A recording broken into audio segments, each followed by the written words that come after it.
Okay, cool. Hi, everyone. Hello. Oh, for fuck's sake. Sorry. Want to hear some Venno gossip? I bet you fucking do. Oh, first, I gotta rename the scene collection. I am all over the place. Like, it's been a day. Not a. Okay, let's calm down. It's not a terrible day, but some part of my energy has been sapped. There's been some mental energy just hanging over me like a hangover. And instead of focusing on how best to support myself, I just kept trying to juggle everything as much as possible. And then I was thrown an additional ball that is, your son is sick again! And I'm fucking tired. Luckily, Amos just stepped up really well and looked after the little boy today. And when she needed a nap, I looked after him over my lunch break, thankfully. Very convenient. Played with him for a bit, and then he wanted to go for a nap. Good job, baby K. Anyway, yeah. So anyway, I'm tired. And tired in the sense that when you ask someone how they're going, they say, I'm tired, and they mean I'm overwhelmed, or things are tiring, and I need some sort of hand. Having one day that was quite a bit easier than the day before, is it enough to restore the mental energy that you need? Neither is just single good night's sleep, which I haven't had yet, we'll see. But it is better. It's certainly better today after having some time to rest and just do, like, the stuff that needs to be done at work, not everything. Hello, Luxie. Welcome aboard. Anyway. Like, maybe. I'm gonna hope. It'll be fun to watch, if nothing else. So, I am excited to stream Vampire Therapist tonight. I'm sincerely hoping it's going to be a lot of good fun. It probably will. But it meant that I only messed with the scene collection and put up the new banner now. Like a few minutes ago. We're okay. I've also been hunting for an overlay, and I'll probably have one for Sunday night. It's not that expensive. Worth paying for, right? Maybe I'll get another payout from Twitch from all of you lovely subscribers. Watching another streamer who seems to have the right attitude has me going, right? He was fun. He's funny, and he is slightly Chad is slightly antagonistic to him as well. But they do seem to be having a good time together. That's good. It's got me going. So now I'm like, what if I reinvest some more energy? What if I take an additional day of annual leave that I have just sitting around, that I have booked accidentally, that Emma Stitches didn't post Fenner? I can, spend some time streaming. Who knows? What was I actually saying? We'll talk about Vampire Therapist in just a moment before I hit the go live button. Yeah, you want to hear some Fenner gossip? If you see me go, ugh, that's me looking at my phone because I like to keep an eye out in case Emma Stitches is asking for assistance. Given I missed a call like that at midnight while I was in bed last night, I was just so tired I slept through it. Terrifying to poor Emma Stitches. Luckily, everyone is okay. It's totally fine. We're just each of us at our respective wits' end. And so I keep an eye on my phone for when I get a notification. It buzzes. I go, what? And currently, we're doing this really cool thing at Fenner where we're sending out GMs, games, and schedules before the con so that they can plan adequately, which is very helpful. But they're not being sent as a mail merge, they're being sent individually, hands-on, by the Prez. And Prez, that's a significant time investment. And for that, I'm pretty impressed. Good job. That's probably one of the reasons why no one's done it, because that's a fuckload of time. But if you did it as a mail merge, I'd have 20 notifications done. Okay, problem solved. If you send them one by one, I get an email notification, because I'm CC'd, as a Reddit wrangler, every minute or so for about an hour.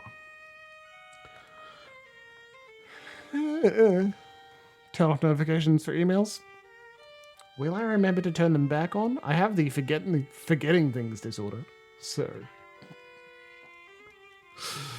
Anyway, want to talk about Vampire Therapist? Fuck, Vampire Therapist is good fun. You are a vampire. What sort of vampire? A vampire from the New World, a vampire from America, the Old West. And you, over your time, started to identify some cognitive distortions. And at some point, wrote a letter to another vampire who was a therapist, who was intrigued by you and asked you to come all the way to Amsterdam just so you can talk about psychology. And he agrees to take you under his wing. And will you be the vampire therapist? And what we do is we have a visual novel dialogue-based game where we just talk at each other. We talk to people, hear their stories, and then identify when they have a cognitive distortion. So far, it's been cheery, cute, fun, enjoyable, and right the hell here.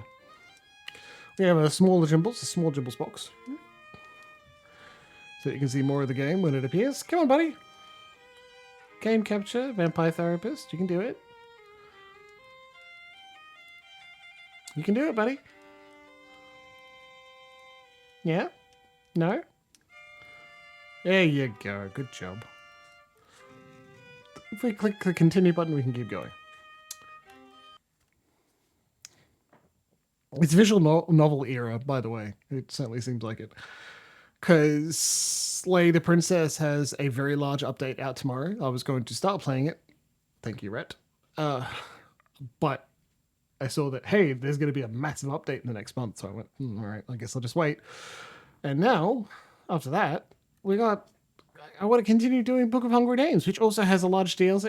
I mean, it's a novel. A large DLC with more options that I want to get to. That'll be great, you know?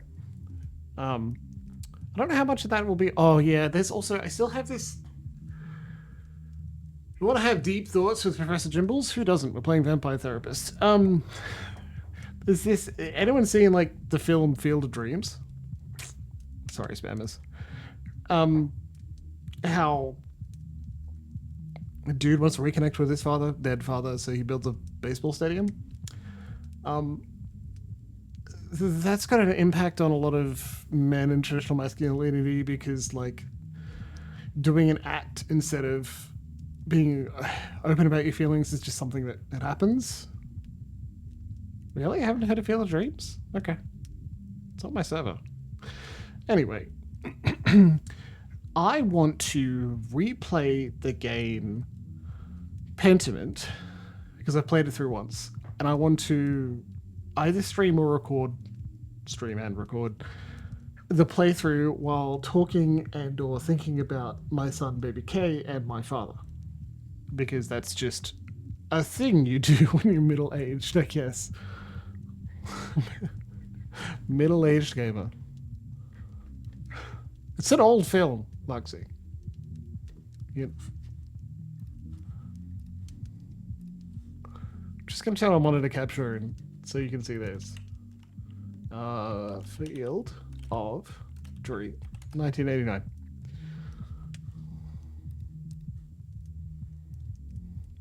It's Kevin Costner. There you go.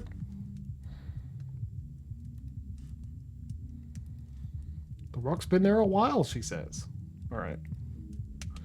You barely require my aid as it is. If you need guidance, I will provide it to you telepathically. Don't think about it too much. When you are 3,000, such things will cease to impress you. I've been told on night 3 in this city, we're going to be seeing clients. Let us look at your first client's case file.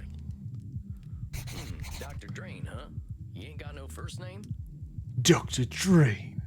Dr. Drain is a class of 1614 graduate of the Royal College of Physicians. He has been studying the nature of blood for the last several centuries.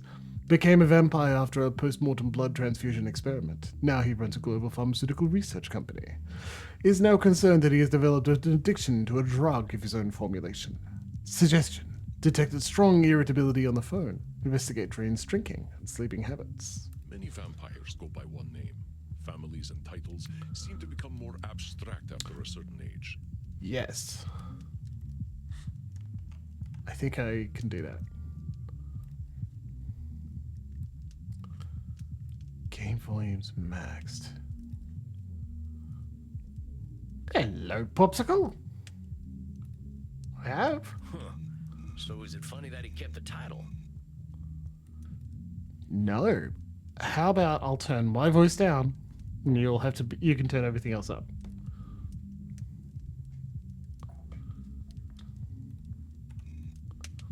Indeed. You catch on quickly, despite your habit of disqualifying the positive.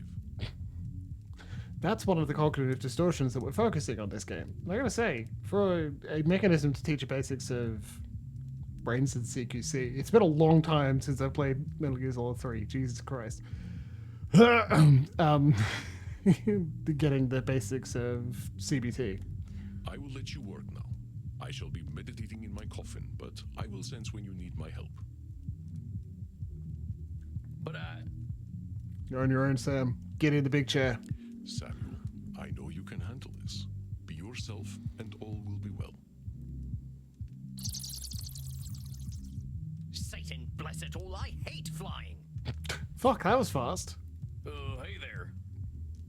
God's blood, what on earth are you? Cowboy, vampire, billionaire, philanthropist.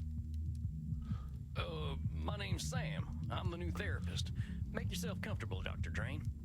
And American as well. Good God. It's not enough for you lot to take over the world of the living. Even the halls of the dead aren't safe from you. Oh well. I suppose your lot are all into this touchy-feely stuff, aren't you? What, Americans? No, they hate that. They fucking hate it the whole time. Like, the popularity of Scientology isn't just because they're full of money and they advertise constantly. If you have a bias against therapy, like, here's a way to arrange it. And ignorance, even American ignorance, is bliss, I suppose. Oh, sweet ignorance, how I do wish I knew thee. Damn it, how am I gonna work with this fella?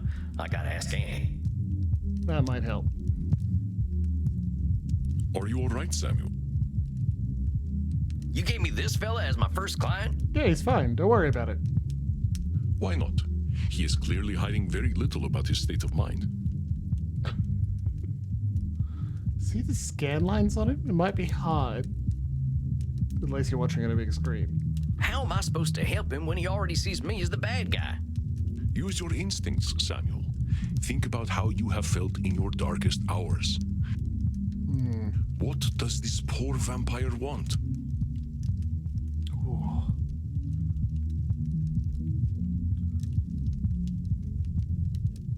He wants to leave. I think he doesn't want therapy. He is here, isn't he? That alone is a significant step. Did you commit every drop of your blood toward a new way of thinking when you started your own journey, Samuel? The vampire therapist is, Lexi's got it exactly right. You know, and that makes it easier, right? Because could you really be honest with someone you consider food? I guess not. Just seems awful funny to come all the way out here and act as if he doesn't want any help. He's just getting comfortable, I expect. Or at least his version of comfortable. I think he just wants to complain. Perceptive, Samuel. He can hardly stop himself, can he? Just the way I was thrown off. The way it was phrased feels like disingenuous. But let's face it, that is true. Maybe he just does. So what? I just let him complain? And honestly, that's not a bad thing. But we could direct the complaining so we're helpful, right? Of course. Just give him a starting point to let it all out. It will make him feel better. Ah, there we go. Well, if you say so. Yeah. Don't worry, Samuel. You are doing wonderfully. So far, I will release your vampire, time now. vampire. We've met two people who weren't vampires, but they were goths, and that's pretty close. And we watched me fail to drink from one of them for a long time. Highly embarrassing. Well, are you just going to The guy sit was there? easy. This is voiced by Matt Mercer. Of course he's easy. I was just gonna ask how your trip here was. Good start. I think you could do better. My trip was bloody wonderful. Until my familiar got a flat tire and I had to fly 30 kilometers here as a bat. I hate being a bat and I hate flying. Do you know an owl tried to eat me? What an insult. Me, a creature that has lived for centuries, treated like common prey. Oh. Actually, this should be a bit more sympathetic. That That would suck real bad. Your pride. I'm surprised he was even interested. You should see what an ugly little beastie I am when I transform. All I could do was screech and squeak until he went away. Does that work on owls? Well, I suppose I'm alive, in a manner of speaking anyway. You all right there, pal? Yes, I'm fine. Well, I'm not, of course. I wouldn't be here otherwise. But for the sake of conversational integrity, fine. Yeah, okay. I take it you've read my case file and know why I'm here? You're here for an addiction problem. Yeah. Yes. Embarrassing, isn't it? Embarrassing. Why embarrassing? Yeah, right? I don't want an owl to eat me. It goes both ways. I don't want to eat an owl. What's to be embarrassed about? I remember when Ulysses S. Grant was president. Didn't seem to bother him. Oh, well, of course. How wonderful it is that I share the mental failings of people who only live a single lifetime. Hey, come on now. There's a part of us that's still mortal. Can't help that, just like we can't help being dead. So I'm discovering. Look, I just need some tips and I'll be on my way. Just give me all the tricks, whatever one does to make addictions go away. We'll do our best to help you. Don't worry about that. We'll give you all of the tips and tricks that we know. But you should know it's not going to be something we can just solve quickly. It's a process. It's still nothing to be embarrassed about. Tips? Let me think. All right, Sam. No easy solutions. You won't like that, but let's do it anyway. Partner, there ain't no tips that'll magically cure you. But I'm here to listen. You know, I never in my life thought anyone would ever call me partner. Like partner, but not with a T. Yeah, it's got a D instead. Do you want to have a glottal stop between T's? And I know how you English love your tea. Thank goodness we can still process tea. We cannot live on blood alone. I appreciate the concern, though. I must admit, I rather saw myself above this whole addiction thing. Yeah. A lot of people feel that way, actually. I tell you what, let's not worry about being above or below anything. You're here now, so let's see what we can do. What exactly are you addicted to? Bets in chat. Seriously, if you want to throw something out there, have a guess or two, we can see what comes up to the top.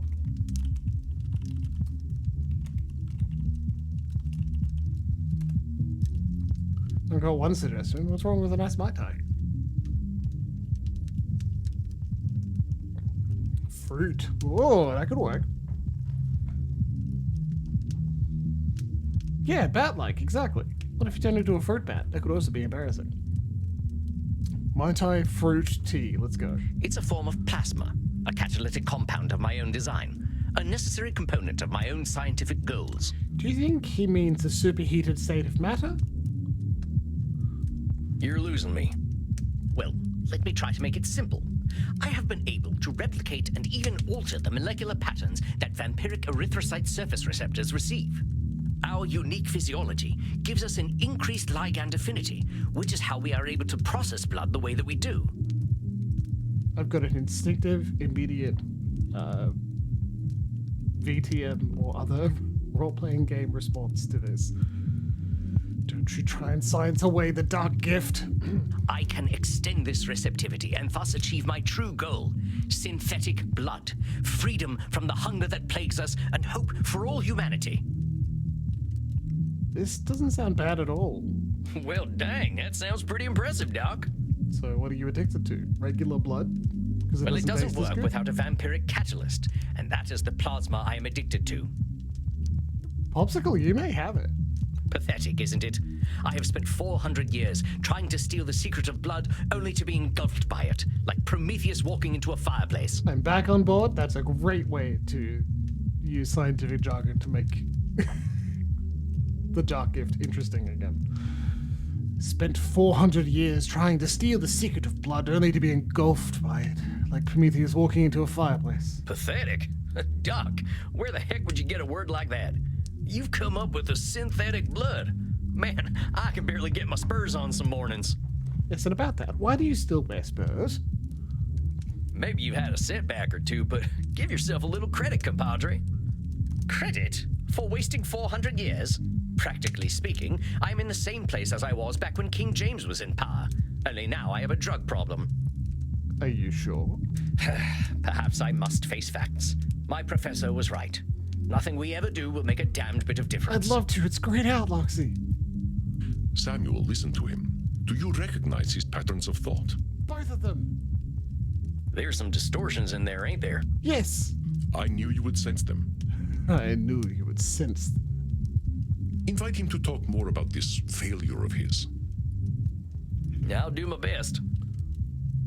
Now hold on just a minute there, cowpoke. I've heard you talk a lot about failure. But it sure sounds to me like you ain't thinking clearly if you think you're a failure. I am a realist, that's all. Look at me.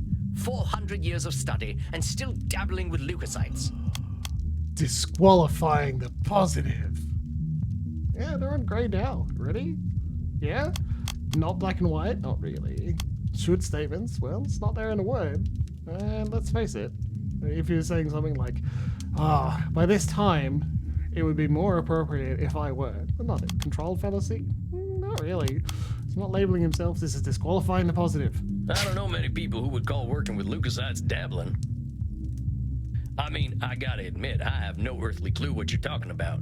So unless you made up all them science terms, I think you might be doing more than playing with a chemistry set. Perhaps, but if we consider all there is to know about blood, I know precious little. But you know something. Mm-hmm. Yes, I concede I might know something about blood. I would hope so after 400 years. You still got more knowledge about blood than most, whether it's been 4 years or 400 years, amigo. Let's get back to what you were saying, though. I'm saying I am surely the oldest, most well-studied doctor in the world. I should have achieved more than this. Really? You should have. Why? Well, who said you should have achieved more? Isn't it obvious? I should have something to show for 400 years of work. And what happens if you don't? Absolutely nothing at all. Gotcha. Well, that's my point. That is not as encouraging as you think it is. Let's stay on it a little bit longer. Ain't meant to be encouraging, just showing you a little reality. Well, it's all my fault, really. I cannot seem to motivate my scientists to reach the necessary level of dedication. It's always shocking to me how little urgency mortals have around death. It's all your fault? Really? I mean, those scientists need to motivate themselves, in addition. Like, you are guiding them in a direction so that you can achieve things. Popsicle, you and me both. That's the point. That's one of the reasons why it's built. You know, so that we can identify distorted thought patterns and hopefully be kind to ourselves. Again, this is the basics of cognitive behavioral therapy, right? And that's a good thing to practice in your mind. So it's all your fault that you haven't come up with the perfect synthetic blood. It can't be anyone else's fault. Only I have the skill, the knowledge, and the experience. Really? You're the only person? Like, you've got a lot of practice and a lot of time, and you're an intelligent person. There are other people, other vampires working on this as well. Should they have worked it out? Pardon me for saying so, Doc, but it sounds like what you're doing is pretty dang complicated. It sounds to me like you're some kind of god if you expect control over life itself. Please, I am a scientist, not a spiritualist. It is not control I seek, but understanding. And are you ever gonna have perfect understanding? No, of course not. I'm not a wizard. Oh, God, I wish. So how about not putting saving the world on one person, Doc? That is a simplification, but I take your point. As I was saying, now that I'm addicted to my own drug, I have joined the ranks of mortal celebrities in my utter irrelevance. Black and white thinking, baby. It's funny how the more evocative terms got taken away, except Nosferatu thinking. But I think B and W thinking wouldn't be nice. Black and white would be a bit long. Nosferatu is funny, because it's a black and white film. Plus, vampires. That's a pretty dark read on things. You know, lots of folks get over their addictions. Mm-hmm. Yes, but not me. Why, how long have you been struggling with it? I'm trying to tell you that even if you are addicted, that ain't the end, hermano. You got a lot of life and opportunity left in you. Why do cowboys use, like, Spanish slang? 'Cause a lot of cowboys were non-white. Seriously, great podcast called Black Cowboys about it. Absolutely fantastic. If you can call this life. Now hold on there. That's what I call Nosferatu thinking, straight from the coffin. Life ain't all black and white. It's got its shades of gray too, you know. Exactly, Popsicle. Oh, well played, cowpoke. Perhaps I am being a little dramatic. Now he's using the slang too. Yes, I'm aware that in reality progress has been made, enough to get to this point. Good. But I didn't come here to ask for a pat on the back and to be told I'm a good boy. That's not what I'm doing. I'm simply telling you that it's not a good idea to think in black and white and say you've achieved nothing. That's discounting your own work and the achievements you've made. Scientific development is made by iterative work, is it not? Ain't my department, but I hear they do some of that stuff downstairs. Pat on the back. Yes, we all know very well that the Continentals are more sexually liberated than we are. You're so British. Somehow more uptight than the Americans. But as I say, I don't want all this therapy stuff. I just want to stop using this damn drug. There are strategies. Well, so what's so good about this stuff anyway? Why do you like it? That's a good question. And it doesn't come up in casual... Sorry. Doesn't come up in casual conversation about drugs, and that makes them more mysterious and harder to understand. I'm not certain. I don't remember what happens after I take it, but I wake up feeling, how do I put this, alive. Well, that don't sound so bad. A good nap can make me feel like a new man. No, that's not what he means, man. I'm not talking about feeling refreshed. I mean I feel alive. As if I'm someone else, someone who lives. And I wake up and find, oh gracious me, I am not depressed. You mean to tell me that you're going to sleep depressed every night? Oh, nothing of the sort. Oh well, I'm glad to hear that. You are assuming that I can simply go to sleep and my global scientific enterprise will run itself. Oh wait just a gosh darn minute, you're telling me you don't sleep? Yes, it's not as though we can get much deader already, and I have work to do. So you're not sleeping, and you're always depressed. I think we're starting to get somewhere. Well, I'm not saying that your addiction is not worth considering, but it may not be the only thing going on. Oh, don't be such a bumpkin. If you are a sapient individual, aware of the world around you, depression is the only sensible reaction. It has nothing to do with sleep.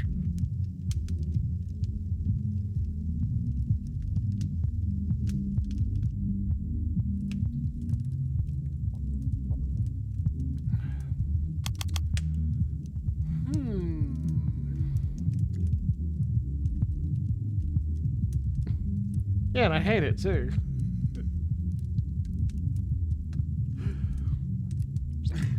I hate the reliance on sleep.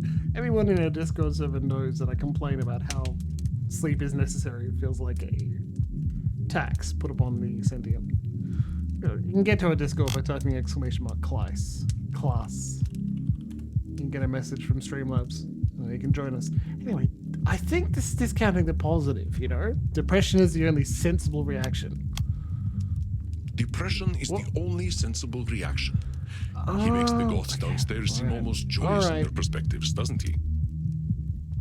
Oh, don't be such a bumpkin. If you are a sapient individual, aware of the world around you, depression is the only sensible black and white reaction. thinking, then, I guess. Come on now, it's a big world out there, and different things are depressing to different people. My success streak lost. Everyone reacts to things differently. Ain't it true that a sensible person, as you call them, might even be a different degree of depressed? Degree of depressed? That's interesting. Very well, I suppose I might have been using a bit of mild hyperbole. Mild is putting it mildly, Buckaroo. Buckaroo? Now I'm even more depressed. Regardless, I didn't come here to be a whiner.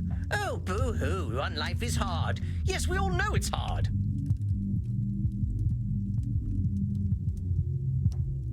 And why do you say coming and talking to me makes you a whiner? Yeah, come on, man.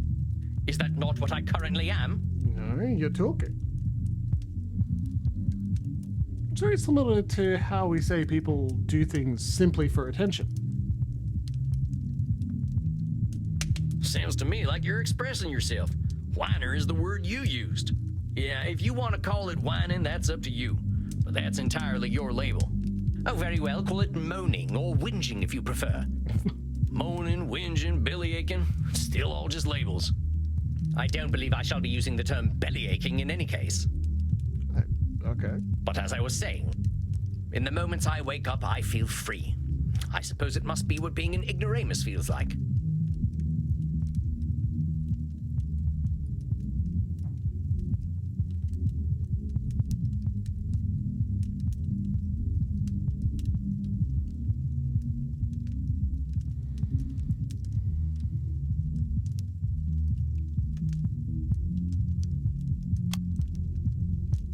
Huh.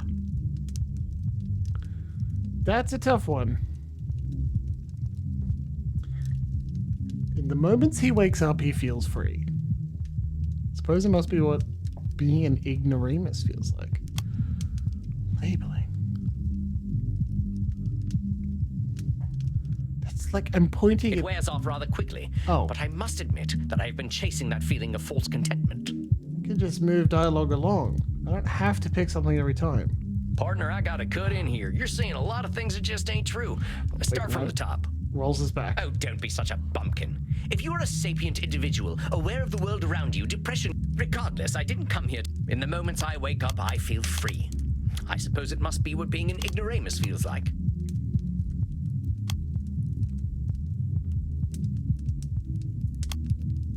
Control.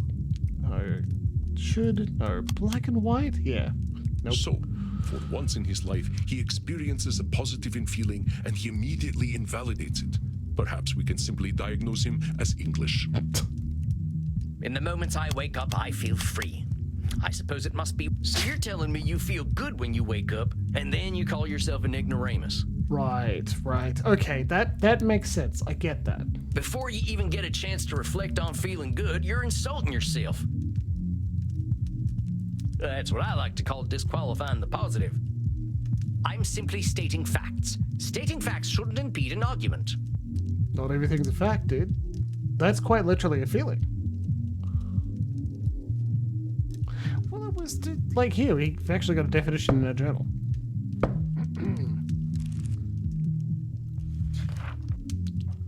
We all make cognitive distortions. Oh, count of the nasty stuff I've done. I can feel like a real no good for nothing sometimes. But that's disqualifying the positive, canceling out the good and leaving the bad. It ain't a distortion to see the positive in yourself in a situation. It's just being honest.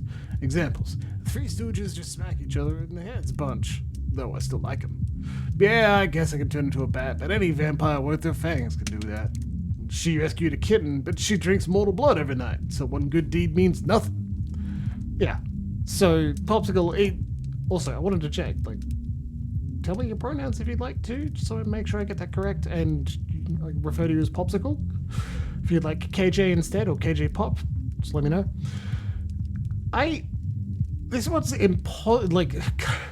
clearly important, and it's one that hits me a lot as well, you know? Like,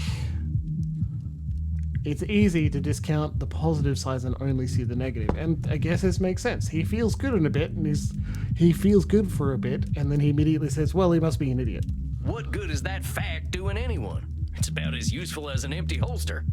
Fuck, that's good too. Lest I somehow forget that you are a cowboy. About this drug, though. Yeah? Oh, very well. I suppose I might be discounting my experience. Haha. I don't know how to say this, amigo. You really don't like letting yourself be happy. Honestly, I'm failing to see the problem with taking this stuff. Seems like it's making you get the rest you need and it makes you feel good. What's the problem? Yeah, that's a damn good point too. First of all, I do not need to rest. And partaking of this plasma does have downsides. What kind of downsides?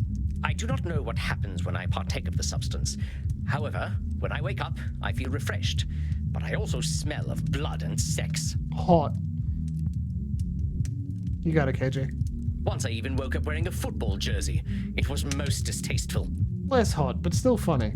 I guess you must be having some kind of good time. That is not my idea of a good time. Is it? I'm Dr. Drain. I am intelligent and worldly, not some ill-bred monster.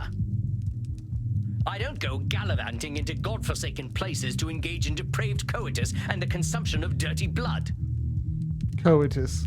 It sounds to me like you're real good at denying yourself things. Yeah, it sounds like you're a big fucking square. Well, I should be better at it. Ah! You know, Doc, a wise old vampire recently told me something I'm about to tell you. You keep talking about the things you should be doing. You, compadre, are shoulding all over yourself. You shouldn't all over yourself. Oh, well, that is vivid, isn't it? I can now add incontinence to my already considerable list of faults. I'm being serious. I'm listening to you tell me I should be doing this, and I shouldn't be doing that. Who says? But who gave you all them shoulds and shouldn'ts? Yeah. I don't know. It shouldn't matter, should it? I've been dead for over 400 years. Well, here's the thing. Things are allowed to matter to you as well, if they serve you.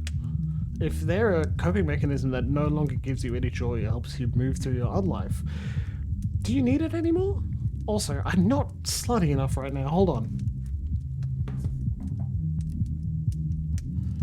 That's better.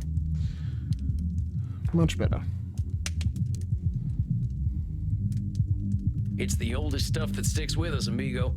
We all got traumas. We have never seen an untraumatized adult. Heck, we're dead men. That's traumatic no matter what. What we gotta start with is you. You've been through a lot. Don't rope yourself up so tight. Listen, we're doing good work already, I know it. Now, let's not push too hard. I would really like you to think about where all them shoulds are coming from before we meet again. And be good to yourself, all right, partner? Don't feel like you gotta go cold turkey on that plasma stuff.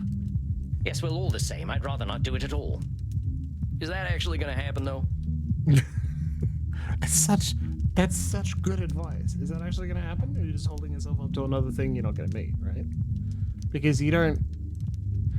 Let's face it, you walked in and you wanted an all-or-nothing tips and tricks way to solve the problem in one night. If that's not going to happen, what's the next best thing?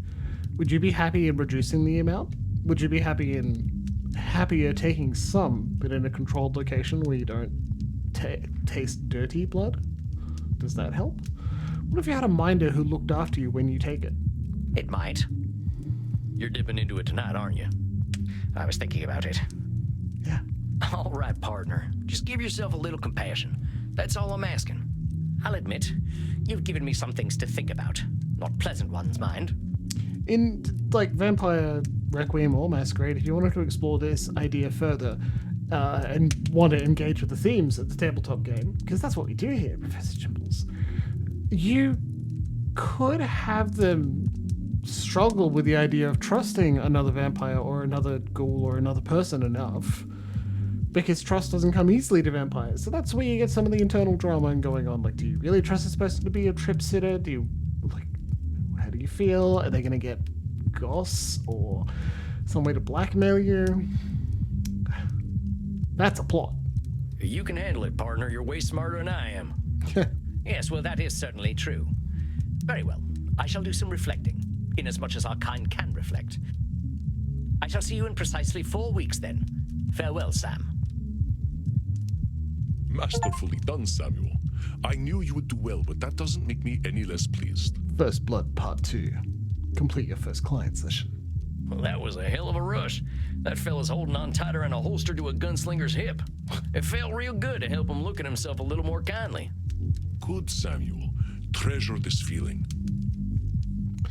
It's not a guarantee, it's not universal, but a lot of the time when people make decisions that don't serve them, potentially they're, at least part of the motivation is they're a bit harder on themselves internally than it seems. But also rest. Go downstairs, get something to drink, relax in your coffin. And they can make the worst decisions after they've been worked up and they're so stressed and hard. Like, their self-control is spent avoiding small things all the time and being harsh on themselves all the time, that they don't have the energy to have self-control later. Next week you shall see a new client.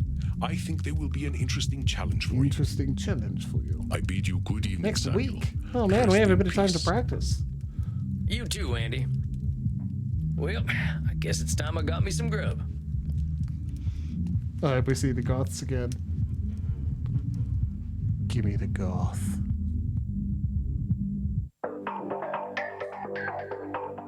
Well, that's it, I guess. My first client. Can't believe I'm doing this therapy stuff already. I sure could use a drink. I'll check in with Crimson. Well, if it isn't Yosemite Sam, how you doing tonight, partner? How was your date last night, Crimson? Better already, hearing from someone from the States who knows the lingo. I'm not from any states, cowpoke. District of Columbia girl here. I figured you must have been coastal. You sound a little more polished than I do. You should hear my German. Maybe some other time. My brain's full tonight. I had my first therapy session with a real client. Oh, yeah? How do you think it went? I reckon it was a bullseye on my end. You should have seen me. Labeling, blam, disqualifying the positive, kapow. I'm glad to hear it. Someone has got to sort these vamps out. They know how to hold on to their problems. Yeah, that's part of the it's part of the draw of the genre, let me tell you. You ain't kidding. Living or dead, once people hit 70, they get pretty dang set in their ways. Reminding me of my own goddamn essay I need to write. You know Andy still uses a typewriter? I can't get that gorgeous man to see the light. Keep it up, cowboy. You're a breath of fresh air for these ancient ones. Anyone ever tell you you're wise beyond your years, Crimson? You must have had some life. Afraid I'm exactly as wise as my years. How old do you think I am, cowboy? Please let me choose. Yes! Mid-30s, maybe? Shot me right in the heart, cowboy. Dang, what I meant to say was I'm just messing with you. I'm 50 years young. Ha! 50. I died around that age and I looked like shit. But you ain't a vampire. Yeah, but she drinks Andy's blood. Like I told you, I'm Andy's blood partner. He shares his blood with me too, just not enough to turn me into one of you. I've been 30 for a good while now. I should have guessed 30. But you ain't joining our team? Sounds like a story. Not for tonight, buckaroo. I bet you're thirsty after a big night. Andy told me to give this to you. Do not Oh bite yeah, her. what is it? We had a group of Americans come in last week who donated their blood. Andy can't stand the stuff. He says the blood glucose levels are too high, but he thought you'd appreciate it. Fuck you. I say he's an Australian. Oh, it ain't so bad. I gotta ask though, what does Andy's blood taste like? That's an intimate question. Depends if he's been smoking or eating pineapple, Sam. To me, it tastes like life itself, cowboy. Little chewy. I ain't sure I understand. Never you mind. Look, Tex, I've got some customers to serve, so go enjoy your juice, okay? Oh, of course. I'm keen to get some rest anyway. You have yourself a fine night, Crimson.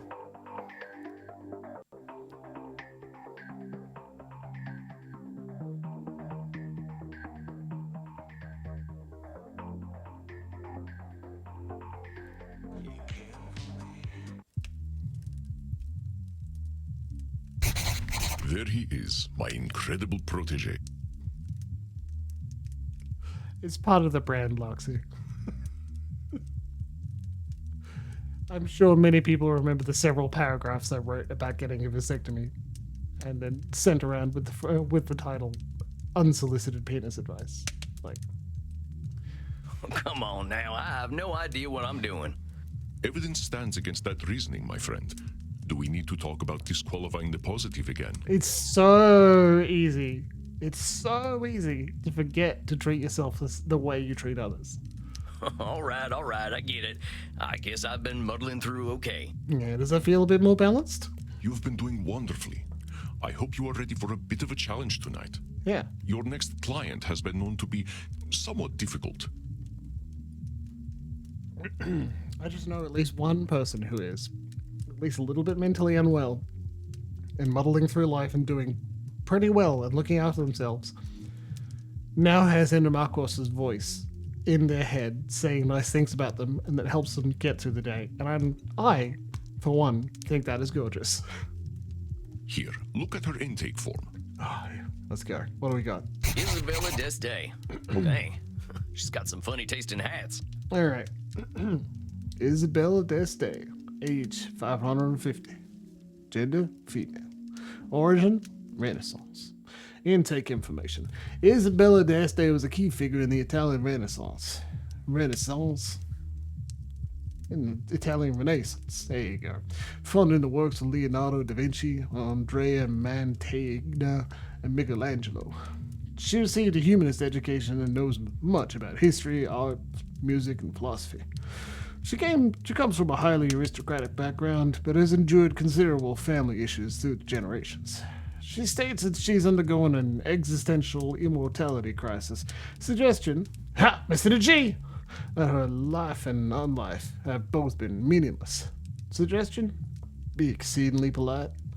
Technically, this is written up by Andromakos, so I should be not doing Sam's voice. Isabel d'Este was a key figure in the Italian Renaissance. Anyway, let's not do the whole thing again. I think you should get along quite well then. I think you should get along quite well then. Walked right into that one. Ha ha. Isabella is not your average vampire. She was once the powerful matriarch of one of the most influential families in Europe. Vampiric family or real family? She fraternized with popes and kings, and she also wielded great power over the art world. Some say that she was the model for the Mona Lisa. Nice. One of them highfalutin types, huh? I don't think she's gonna like me much.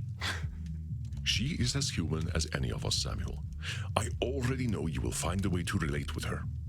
So, you like baseball? If you say so. Remember, you can always seek my advice if you feel lost. You are not alone. Do I have a button to ask for assistance, or are you just gonna step in when I fuck up? But I hear the beating of elegant wings. Breathe, Samuel. Oh, and do be polite. He is fucked off? No, he's bad now. Okay, cool. Goodness. So you are the new therapist Andromachos told me of. I was not expecting someone so rugged. Sam Wall's at your service, ma'am. You are a therapist. Yes. Well, that's what I'm here for, ma'am. Therapist is a non-protected term, and you can claim to be one without any formal qualification. Therapist, as a term, does not mean you are strictly a psychologist or psychiatrist. It can also be a counselor or even a social worker. Ask me how I know. Enough with this, ma'am. I am not running a whorehouse. You may call me Senora. I mean, not now. Have you ever?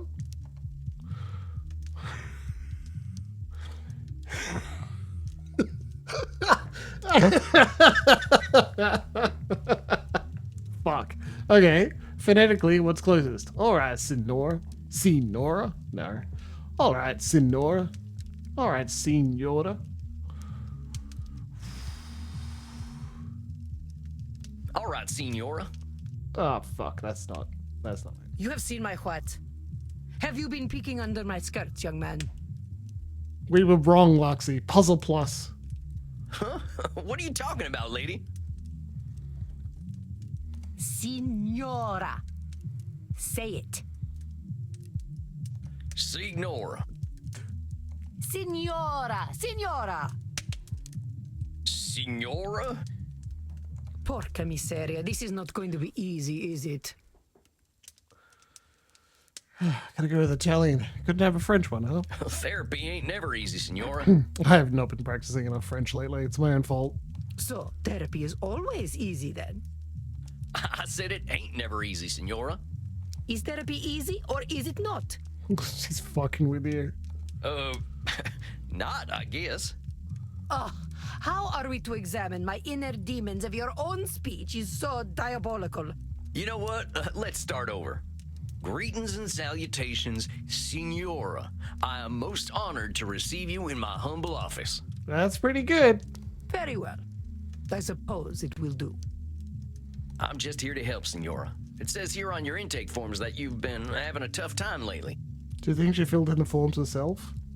A tough time. Indeed, yes, it has been a tough time. The realization that not only am I a corpse, but that I have been a useless corpse for nearly 400 years is a tough time. Yeah, it is. So what's it off this feeling that you're a corpse? I saw a film at the cinema. You can play vampire baseball if you'd like, Isabella. Hey, I love the cinema.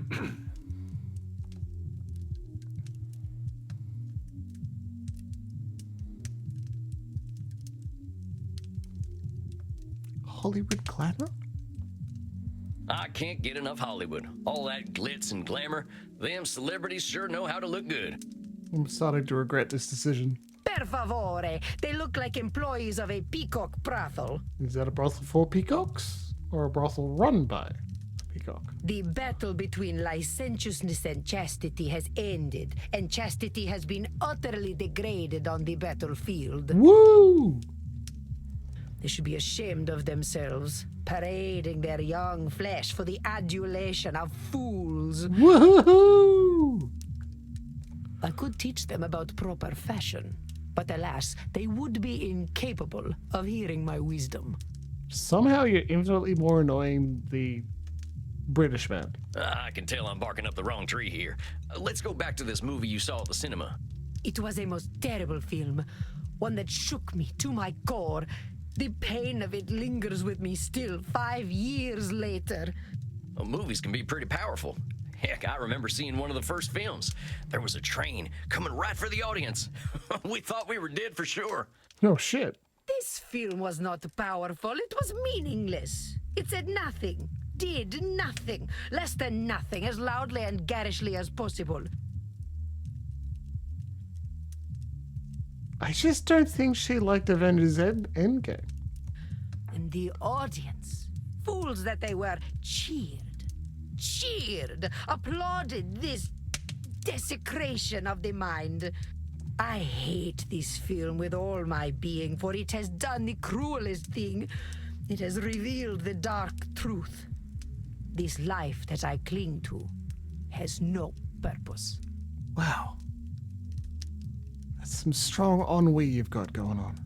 Dang, what the heck was this movie? Space Wars. Rise of the Spacewalker. Okay, so I thought it was going to be like a Marvel film because I love them, so it would make sense that we're making fun of them.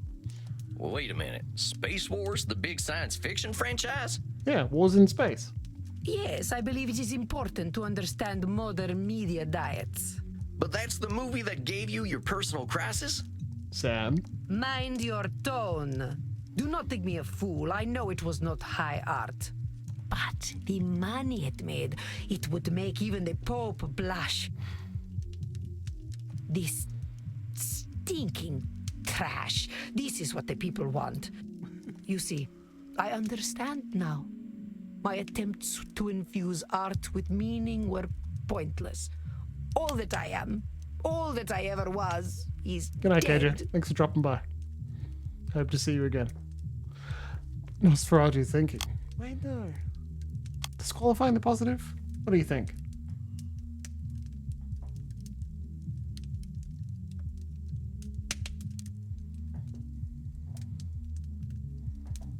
Black and white thinking? It's all bad.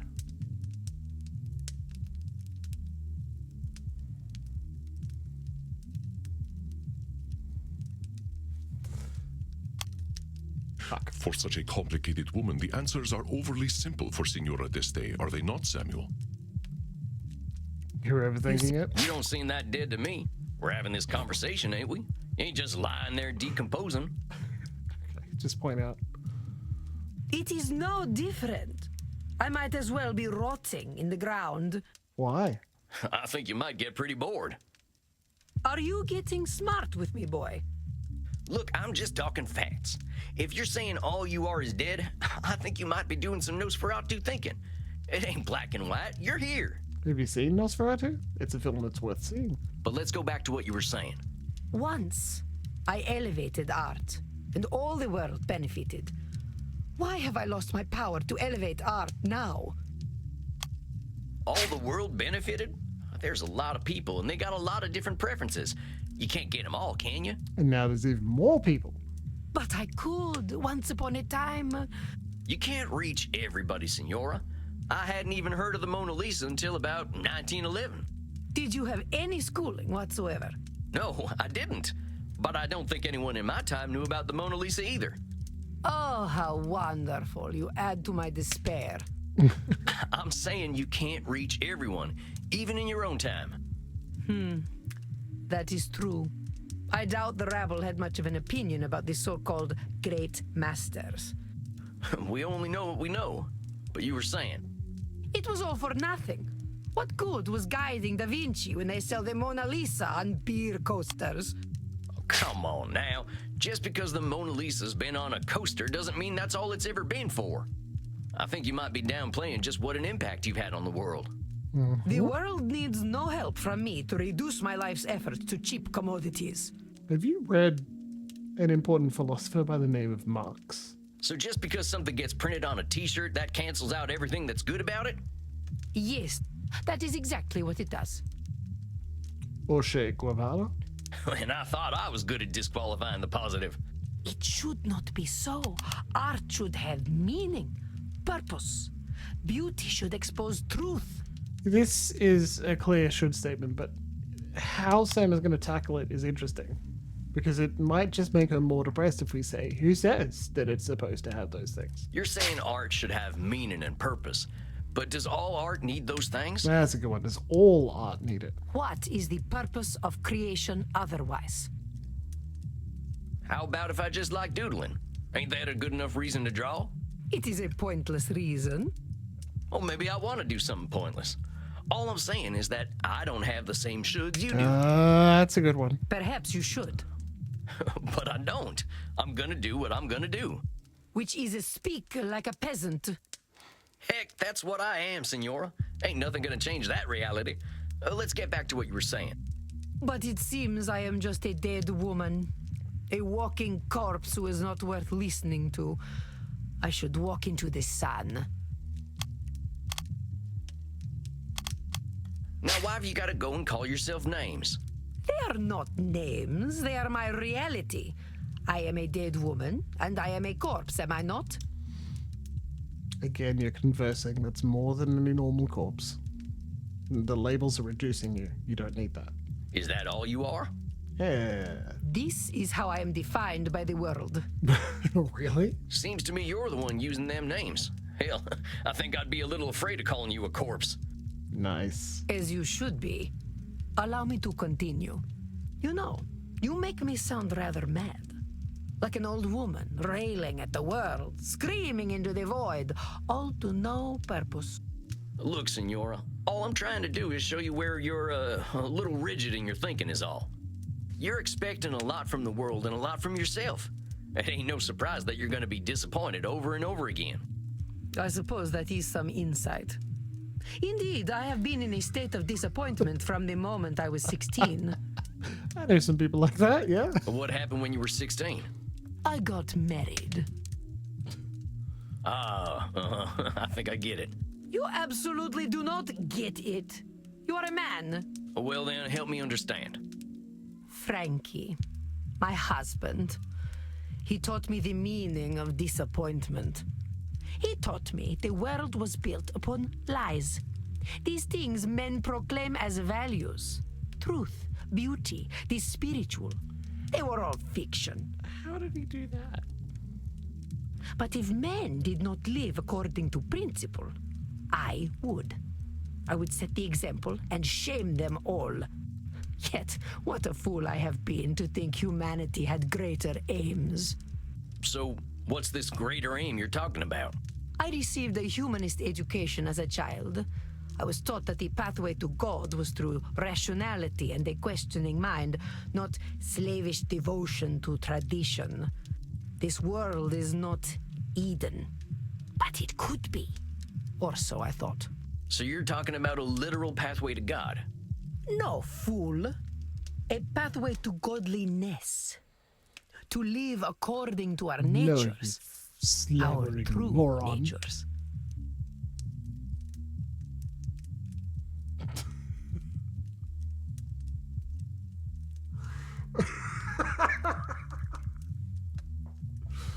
You mean being nudists? You mean being nudists? An utterly disgusting and prurient notion. Genitalia should be covered at all times. All times? Ooh boy, you sound like a politician from my home state. Achievement. Ashcroft's enemy suggested some tasteful nudity. Then your politicians are very wise. Oh, I ain't so sure about that. They are at least sensible enough to know the purpose of the penis is procreation, not exhibition. Also tastes good. Such a thing is not in God's image. Well, talk to me about this pathway to God. How do you reckon we find this path? I reckon nothing. I've always known that we can find our way back to God by fulfilling our human potential to be the greatest souls possible. You really think we've got that much control, Senora? All we got to do is be perfect, and then we've got our pathway to the Almighty? Yes, it seems quite clear to me. Senora, if that's how it is, it ain't no wonder you ain't forgiving yourself or anyone for the slightest mistakes. I would ask myself if anyone really has that much control. But keep talking. I have always known we must master ourselves and our baser instincts. Virtue must triumph over vice.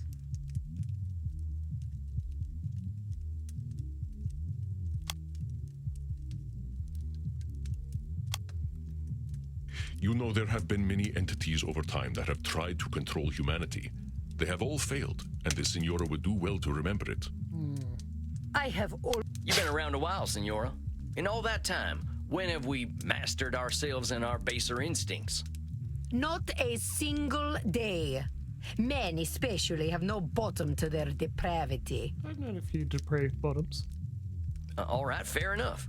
So us fellas have disappointed you every day for a few hundred years, right? Ain't that proof that nothing you do is gonna change that? An evil thought, Mr. Sam Walls, but true, I concede. We're in agreement then. It's a little bit of a control fallacy to think that's gonna change because of you. Well, let's keep going. I have always known that the earthly lives we lead are disgusting, and only war and death can come of them. Hold up just a sec there, cowpoke. You really think all we can do is sow death and destruction? Mm-hmm. I do not poke cows. Do I look like a farmer? Come on, Senora. You've been alive to see what? 15, 20 billion people live and die? You really saying death and destruction is all each and every one of them ever amounted to? That's very black and white. Well, perhaps not individually, but as an immortal, I look at the greater arc of history. That's a good way to discount the positive. Well, most of us ain't looking to contribute to the greater arc of history, but that don't mean life's pointless. That's some Nosferatu thinking, I'll tell you what. But let's continue. I have always known the people have become fat and lazy, and living within the Garden of Eden is impossible in such a state.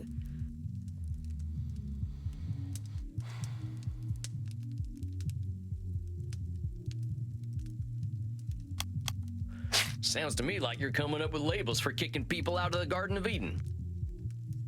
Is that all we amount to? Fat and lazy? Look around your own country, boy. Look at me. See my disgusting rolls and saggy features. What? Would you let me into the Garden of Eden? Yes. Well, sure, why the heck not? I am glad you are not the gatekeeper then. You're being real hard on yourself. You rather have a gatekeeper who wouldn't let you in? Listen, Senora, you gotta go easy on yourself with them labels. Well, let's keep talking, though. I have always known we should act with dignity if we would take our place at God's side once more. These things here, you've always known. I gotta challenge them, Senora. Let's talk about what you just said. I accidentally skipped a line. I reckon nothing. I've always known that we can find our way back to God by fulfilling our human potential to be the greatest souls possible.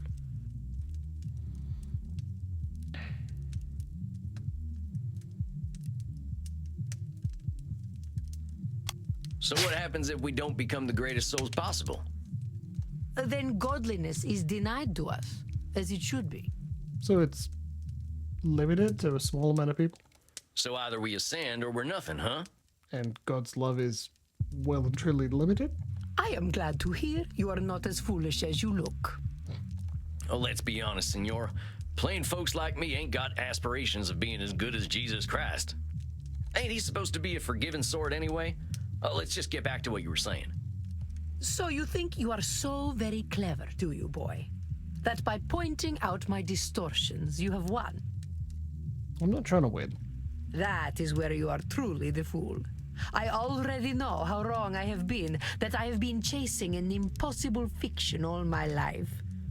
Indeed, I now believe that even if we did follow the pathway to God, once we reach the end, we would discover that he, too, was a work of fiction. When I say God, I mean goodness, propriety, intelligence. God himself is a lie. I see. So you've lost your faith. Yeah. Yes, it has crumbled to dust, much like myself in this fat, wretched old body. Beauty and truth are lies. Ideas developed by ugly men to justify their existence. Must have been a hell of a film. While we occupy ourselves chasing those ideals, they create space wars to leech our money and our vitality. And to think they call me judgmental while they created the false ideal to judge against. You don't think I'm judgmental, do you, boy?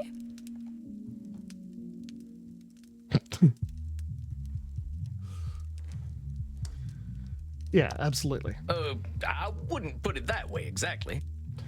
Besides, I ain't gonna call you names. In fact, that's where I think I want to challenge you. Good job, Sam. Senora, I think the person you're judging more than anyone is yourself. I know you got raised with all them high ideals, so of course you're getting disappointed when nobody can reach them. That's some heavy pressure, not just on them, but on yourself. Yeah. I'd ask yourself what all that pressure's doing for you. Is it bringing you any satisfaction? Is the coping mechanism or way of thinking helping you? If not, you can discard it. You can thank it for being helpful, but you don't need to carry it anymore. We can't always control what things are gonna be. This is not acceptable.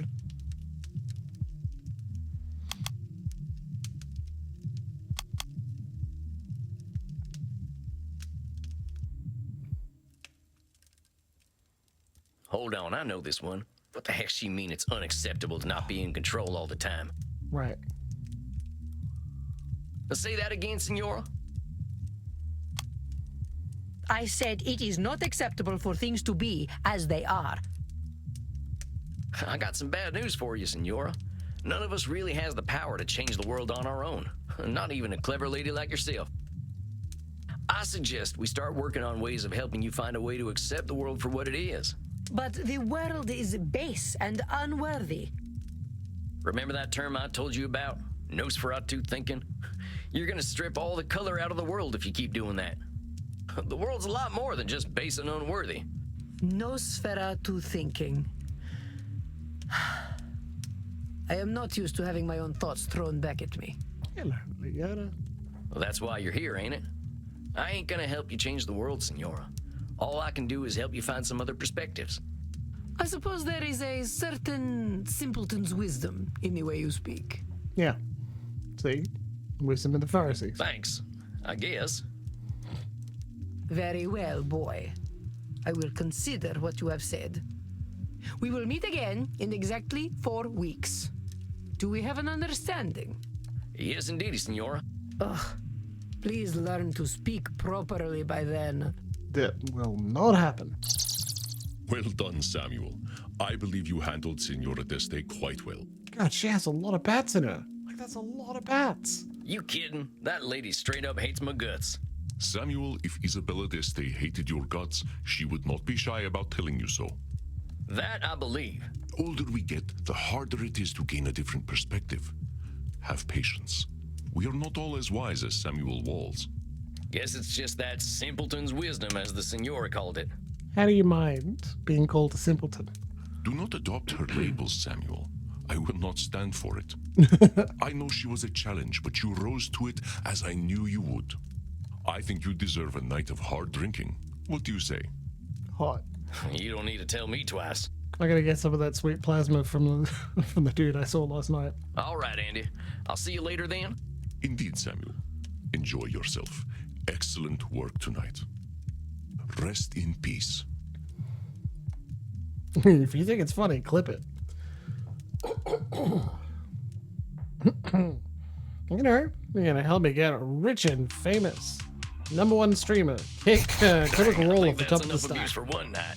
I could use a drink and a quiet night. I don't blame you. I'm yanking your chain, Leo. I'm messing around. You take a nap.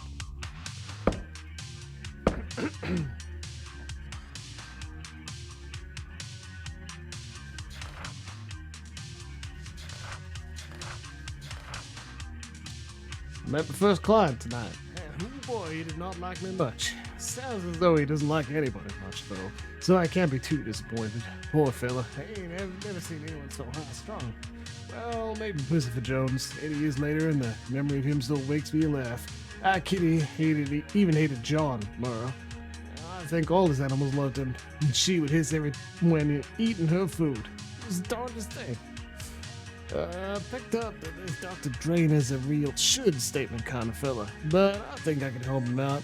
If I can get him to take a nap, I think he'll be a lot less grumpy. Enjoy. Can't distract you when you're relaxing in bed. When you understand architecture. Loxy? Fuck, maybe. The noise gate shouldn't be there. Like, did I sound muffled, or were you just not getting anything? Because that's different.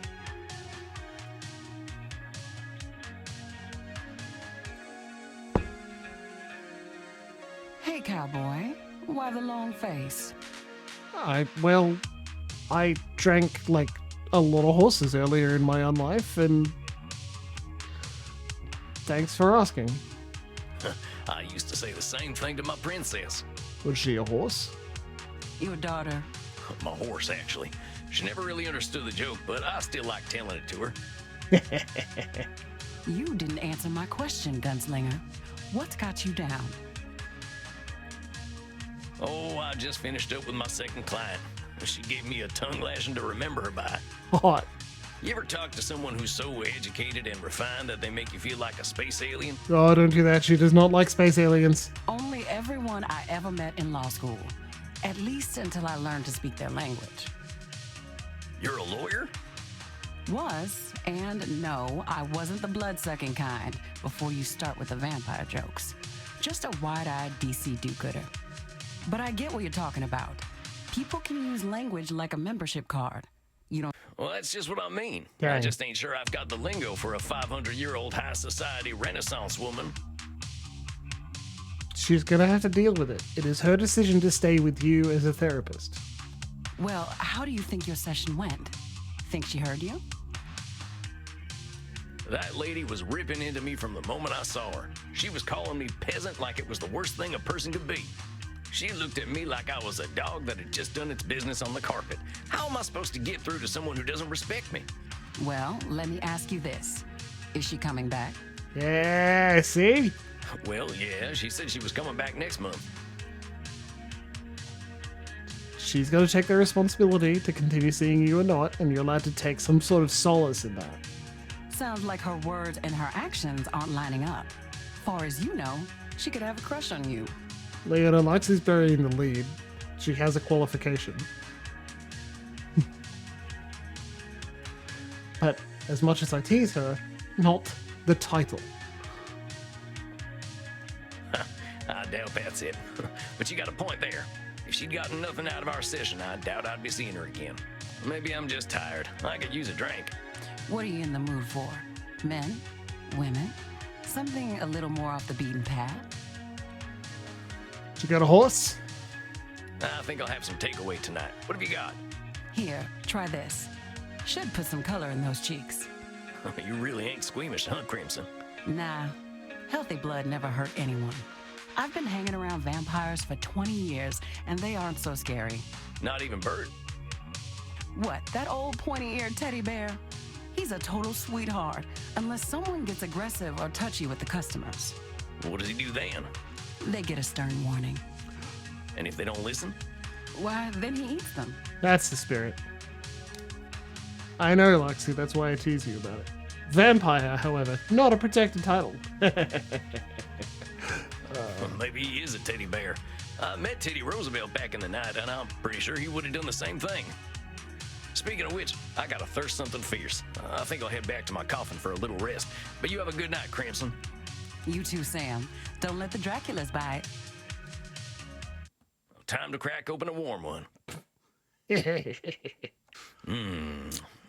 the good stuff. Now, maybe I can find a quote from one of my favorite books that'll help give me a little inspiration. Anyone want to take votes on what his favorite book is, or at least one of them? Because yeah, all right. You can think of one.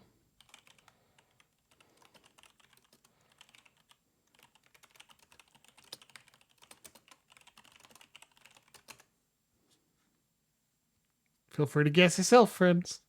There is a delay, so you have time to make some sort of hilarious bit. What's a good one? Yeah.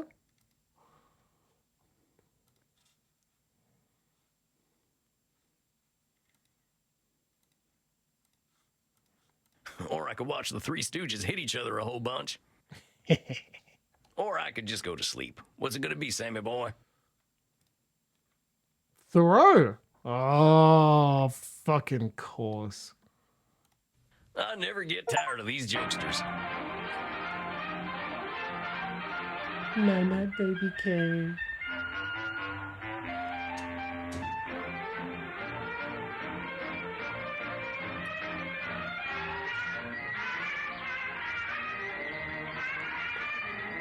He's gonna play the whole goddamn thing, isn't it?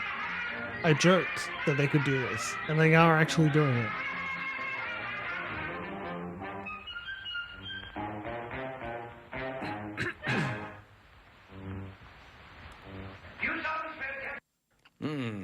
I can't help but feel there's some symbolism to the part where Curly gets his head crushed in a vice.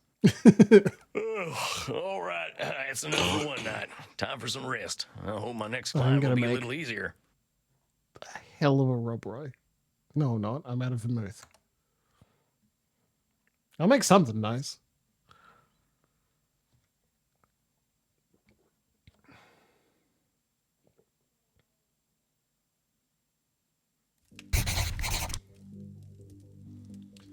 Samuel, good evening.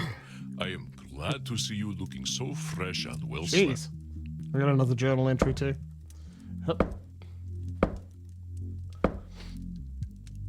I had a doozy of a client tonight by the name of Isabella d'Este. Holy hell, that is one strong lady. I was shaking in my boots half the time I was talking to her. I read up on her on Wikipedia and was glad I hadn't done that before our session. I would have been even more scared. I'm surprised we could even have a conversation. She was Pope Leo X's sister-in-law. How the heck do you deal with family like that? I've had a nice week otherwise. Been exploring the graveyards here in Leipzig. They're real fancy here. I guess it ain't no surprise this place has so many goths. Uh-oh, something tells me I'm in for it tonight. The truth is seldom unseen by you, my friend. Tonight, you face perhaps one of the most difficult challenges a therapist can face. The fact that you may not be able to help everyone. Here I thought it would be someone on TikTok who knows not quite enough. In truth, I have failed to help clients with this particular disposition many times. Treatment-resistant depression? Hey, I'm new at this. You're nigh on 3,000 years old. If you can't help them, how can I? It is not guaranteed that we can help every client. To think we are powerless to help any is a cognitive distortion itself. I believe you know it.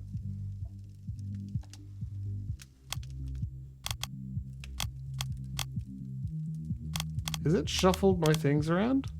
I think it has.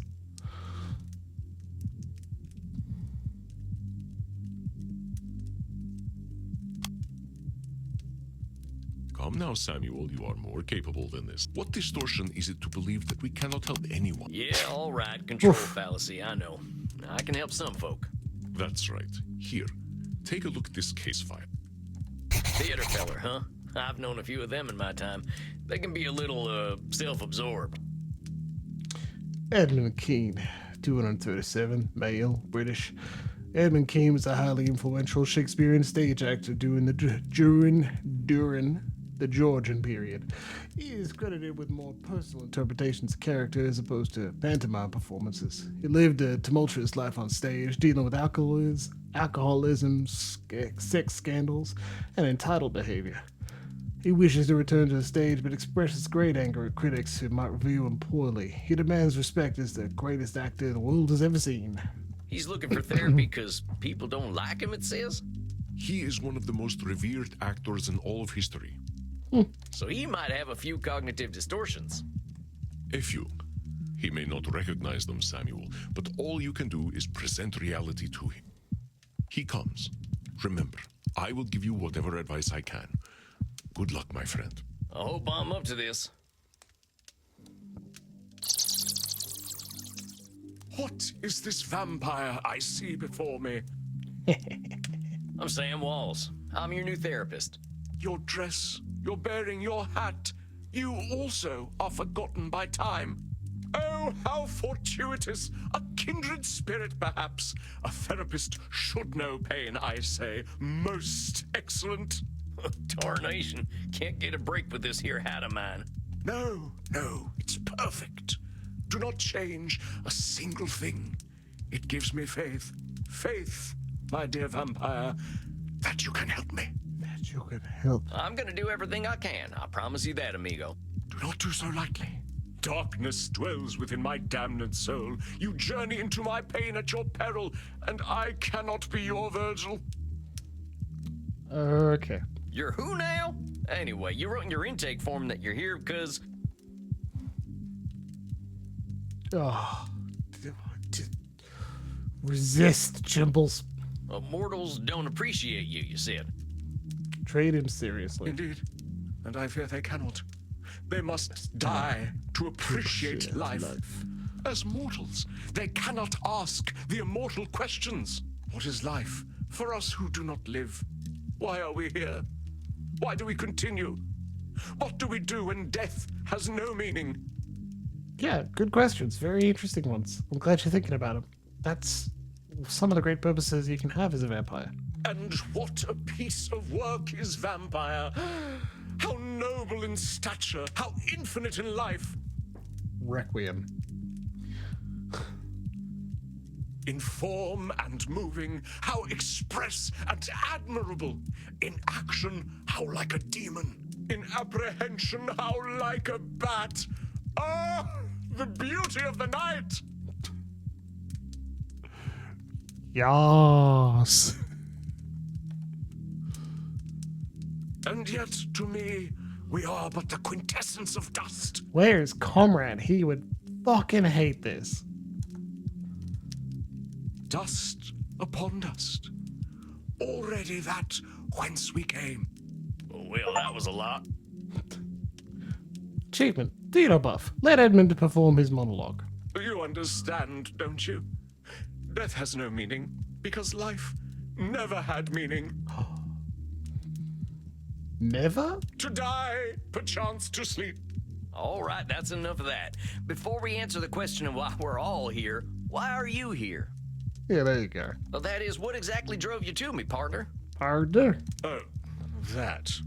Well, a pustule of a theatre historian I recently seduced and killed sprang the seeds of doubt in mine corpus. He was writing a biography of the great Edmund Kean, and I thought mayhap that I would favor him with a secret or two. Sounds good. He said my acting style would now be considered archaic.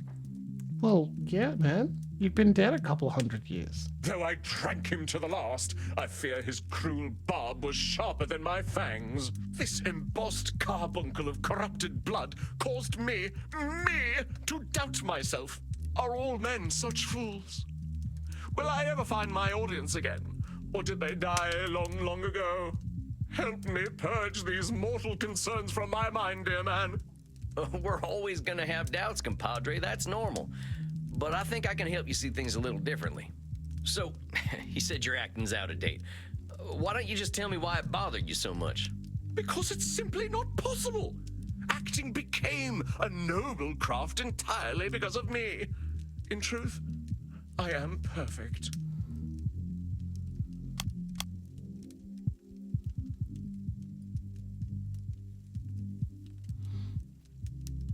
All or nothing, huh? Sorry, fella, I gotta stop you for a second there. You really saying you're perfect?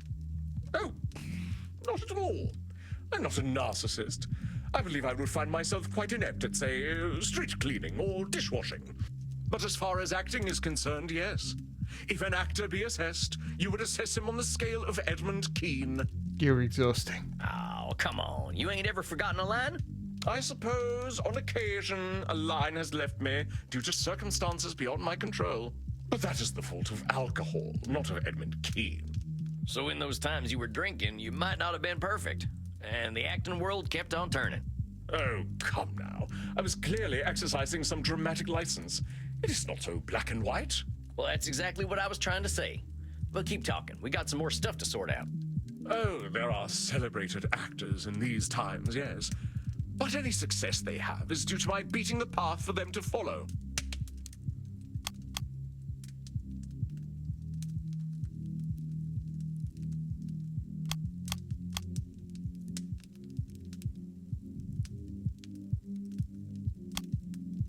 This one's hard.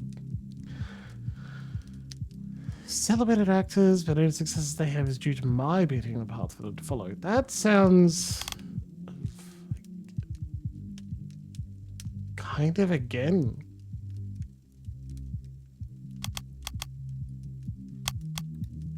This is a special client. Remember that his distortions can be about others, not just himself. Oh, You're assuming that they have no actors in control. This is a special client. Oh, there are celebrated actors in these times, yes. But any success... Oh, wait a minute. You're saying that every actor's success comes straight from you? Of course. Even the greatest among my art would have been consigned to obscurity had it not been for my advancements.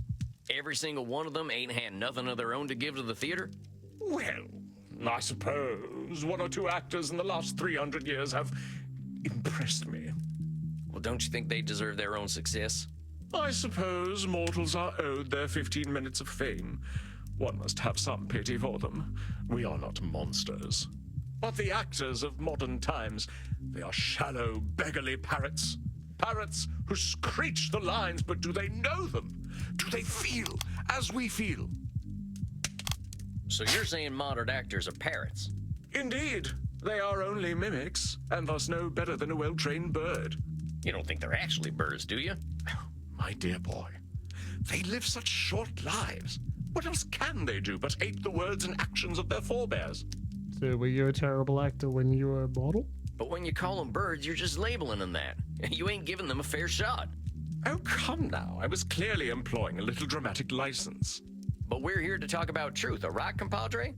It is my gentle direction that takes the craft to higher echelons, and mine alone. Acting does not evolve without me. You're saying only you can change the course of acting? It is demonstrably true. There is acting before Edmund Kean, and there is acting after Edmund Kean. But there's so many types of acting out there. I mean, I remember when vaudeville came out, but I don't think you had anything to do with that. Vaudeville? Oh, like so many American arts, an art of the grotesque. You plunge a dagger into the heart of subtlety.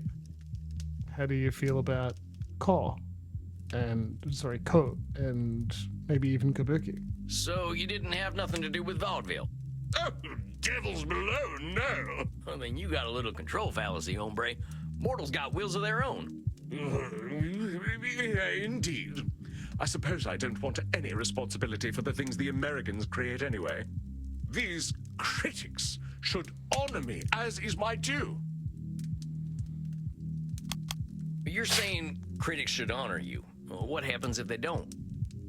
Then they are not doing their jobs properly. I do not ask for their laudations without cause. But if a so-called critic does not recognize my contributions to the theater, what do they know of the theater? Yeah. You're right on that one, Leanna. Maybe they just got different taste. I don't want to be responsible for Americans. Uneducated taste, perhaps. If they are just uneducated, why should they appreciate you? An interesting point. I suppose I cannot blame them. Someone writing a history of you personally and your impact on the acting world, is that not showing you respect? Thou fiend! You are cruel indeed to beat a man when he is at his most vulnerable. I am here so you may help me cope with a world that has gone mad, not so you might attack my every I'm word. gonna finish this client, then go for a break. I'm doing no such thing. All I'm doing is pointing out your reality. If we're gonna cope, we gotta be honest about the world. And I say that you are a villain. I come to you in desperate need, and you respond by mocking my desperation. Why would you do this to me? Do you not know what pain I am experiencing? Do you not know that I, as an actor, feel every sling and arrow more keenly? Art thou a therapist or a murderer that you would push me so to the brink? Do you want me to commit suicide? I'm sorry. I wasn't trying to hurt you. I want to help everyone who comes to me. Sam, he's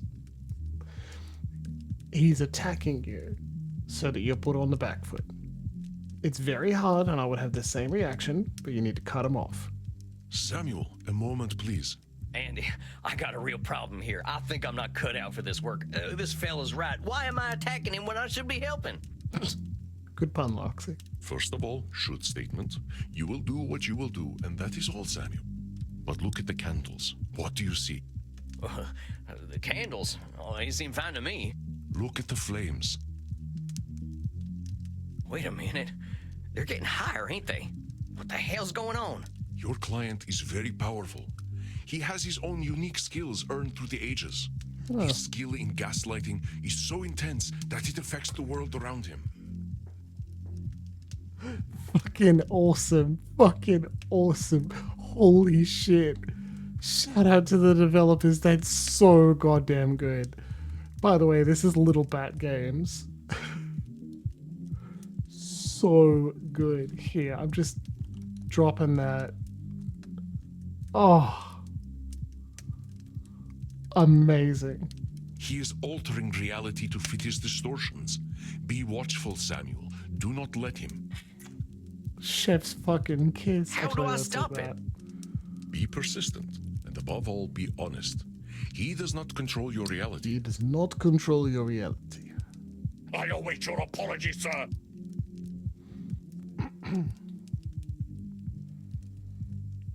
Now, I wasn't trying to rile you up none. Yet I bared my undead soul to you, and you treated me like a pincushion with your sharp pricks. Pricks ain't got nothing to do with this, Edmund. And now you seek to proposition me? Of course, it always goes like this. To you I am a void, nay, a whore, to use as you please. Well, you are all alike, I say. Go on then, use me. You are losing him, Samuel. It is time to remember what makes you special. You are not just a therapist, and you are not just a vampire. He is afraid, but you will conquer his fear. Oh.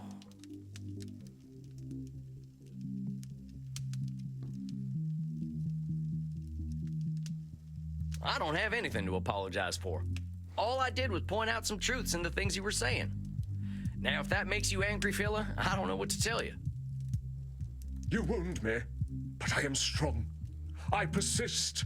I fight. I know my worth, sir.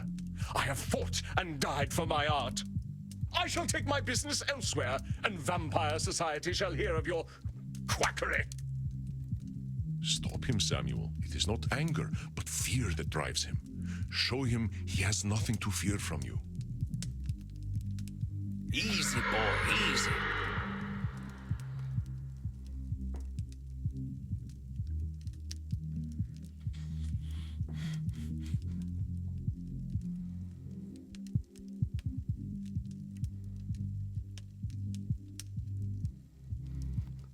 I shall not go easy. I shall not.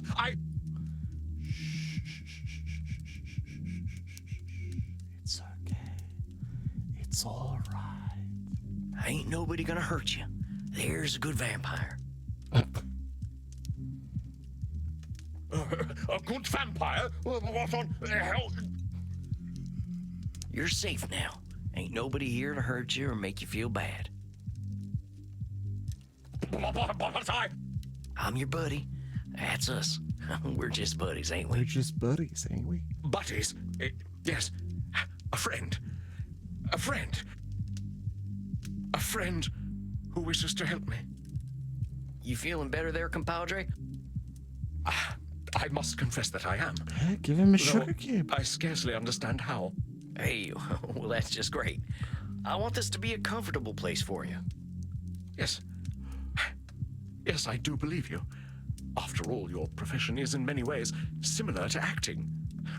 It is no wonder that we find common ground. Good, Leona.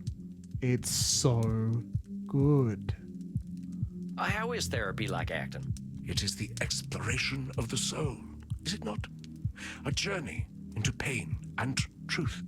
We see those pains and truths and reflect them onto the cruel world. God, I love pretentious artists. I love them so much. I ain't sure I quite see it like that, but it's true that reflecting is important. Kind of funny when we can't look in a mirror, huh? One of death's cruel ironies.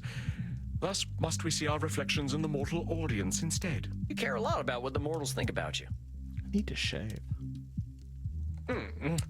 Of course I do. Why should I give a fig about what we dusty old folk think, eh? Most of us are stuck in our relative pasts, if you'll pardon the offense. Yeah, he is, but he's also a sad art boy narcissist. You gotta be careful of those. But all them folks die. There are a You're lot what, of them. 300 years old? Don't remind me. Yes, they die, but I cannot. I must not. If I do not exist in their hearts, there is only the purgatory of oblivion. You cannot, you must not. You're talking like there's only one future. For me, there is only one future, save oblivion. Come on now, that's a little extreme. 'Tis not so. What else have I but the stage? Well, that's a fine question. I'll tell you what, though, compadre, you are more than the stage. What if theater just didn't exist? Perish the thought. Perish it with all due enmity. Unlike some vampires, I am not some blood-guzzling parasite who will idly sit and wait as the world turns. You calling most of our kind parasites? Yes. I am, for that is what we are, if we are nothing else. I know. I didn't know this guy would take so long. Oh, you're saying he could be on TikTok. Yeah, whoops. All right, let's just forget the part where you're insulting other vampires, myself included. If you say that you're a parasite if you don't do something, you're gonna be scared as hell of not doing that thing. That's so good. That's so true. As an immortal, I aim for loftier goals. Can you hit those goals if you're busy being afraid of turning into a parasite? Ah, but your humble speech does belie the true wisdom beneath. I am indeed cruel to myself. I died for the stage, so I should live for it as well. Well, why should you live for the stage? What was my death worth if the stage does not matter? But it's only you who's saying your death ain't worth something. Your shoulds are fatal. Ain't that a lot of pressure? Perhaps. Though one might argue that all great actors must be forged in fire. But is acting really the most important thing in the world? Uh-oh. I shall assume that you jest. Vampire society is of no use to me. We are so few, and I cannot have an adoring crowd without a crowd. You can't? Edmund is being a little choosy with his audience, isn't he? Vampires ain't got nothing to offer you. All right. Nothing they can give, no. Vampires do not understand the avant-garde. They don't. Vampires have a lot to give. We got time to understand things mortals just can't. I think you're disqualifying the positive things about us vampires. Oh, perhaps. But an understanding of the stage is not one of them. Again, you've met every vampire? You know, I see what you are doing. The motivations of man are well known to me through my art. And what am I doing? You are mocking me, undermining me, causing me to doubt myself. I know thy purpose, wretch. This therapy business is all a ruse. You would lay me low and claim dominion over me. All I'm trying to do is help you, friend. Reality's a lot easier to deal with when you can accept it for what it is. So, now you doubt my sanity. Is there no end to your japes and jabs? I shall not break. Oh, you shall see. The tides of cruel seas will crash upon me, but I do not wither. I know thy game, trickster. You wish to keep me in your debt. The more I doubt myself, the more you take from me. You think you are clever, but thy tongue outvenoms all the worms of the Nile. Will, what have you to say for yourself? Speak, that I might hear thy bile. Saying him like a wild horse, baby. Easy there. What? I know you're upset and you're scared. I ain't gonna hurt you. But you want to hurt me. Good vampire. Ain't you sweet? Yeah, it's all right. You really don't want to hurt me? You'll keep me safe? We're safe. Ain't no place safer than right here. We're friends. That's right. You're my buddy now. Just my pal Eddie. In truth, I am oft left bereft of friendship. Our kind can be difficult. Yeah, man. You mean vampires? No, actors. But to sense one is not alone in all the world is a feeling to be cherished. Pretty similar. You ain't alone, I promise you. Whatever bad stuff we're living, someone else has lived it already. 'Tis so. Many geniuses were unappreciated in their time, with wonders of their craft consigned to history's dusty pages. Even the bard himself did struggle. There is some comfort in that. He sure did. Common nocturnality. We all got the same needs, man. Blood, safety, and sex. Indeed. I, too, am akin to the doomed Achilles, though my sore spot lies not so low, but twixt stem and stern. My cock is my weak point. Tain't my place to comment. Taint. Oh, it seems the spot is no secret to you after all. Maybe we can talk about that some more in your next session. I think you did pretty dang well today. Yes. Yes, I suppose I did. I am rather good at therapy, aren't I? Yes, you're getting a good grade. If you're here and wanting to get better, yeah, I'd say that makes you pretty good at therapy. Well, one mustn't rest on one's laurels, must one? That's right, Eddie. Okay, I'll see you in a few weeks then. Aye, we shall vanquish my demons together. I cannot tarry. The stage awaits. All right, Dang, we'll what leave it the there hell for was like that? 15 minutes or so because I want to get a drink and I've got a short list of things I want to get organized for poor Emma Stitches, who's been busy putting Baby K to sleep. Go stretch, be good.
Hello. Hold on. That's better. Oh, good night, Leona. Thanks for joining us. It was a discreet and distinct pleasure. One of the darker malignancies of the mind, dear Samuel. 45 coffee whiskey, 30 honey, 11% honey. Sorry, honey? Mead. 11% mead. You sure I'm up to this? So like a strong mead. You were masterful, Samuel. You were able to take your knowledge about cognitive distortions and turn their definitions outward. Being able to, like, magically, using your vampire powers, make someone feel safe is incredible. Oh, hey, Violet. Good to see you this evening. And we must speak about this equine ability of yours in your next session. I love it. I love it. Vampire power makes someone suit them like a horse. Incredible. Oh, that. Yeah, I learned a lot about myself through my horse. It's not quite right. It's wrong type of Like they're sweet, but is it too strong? I don't know. I'm gonna reach out to Greg. Save it for our next session. Rest, Sam. Yes, You have faced a great danger. faced a good danger. Now it is time to drink and be merry with the Goths. Oh, not sure I'd call them merry, but they know how to cut loose. All right, Andy. I'll see you later. Good night, Samuel. Rest in peace. Pilots, you should check the VOD for this. It's fucking great.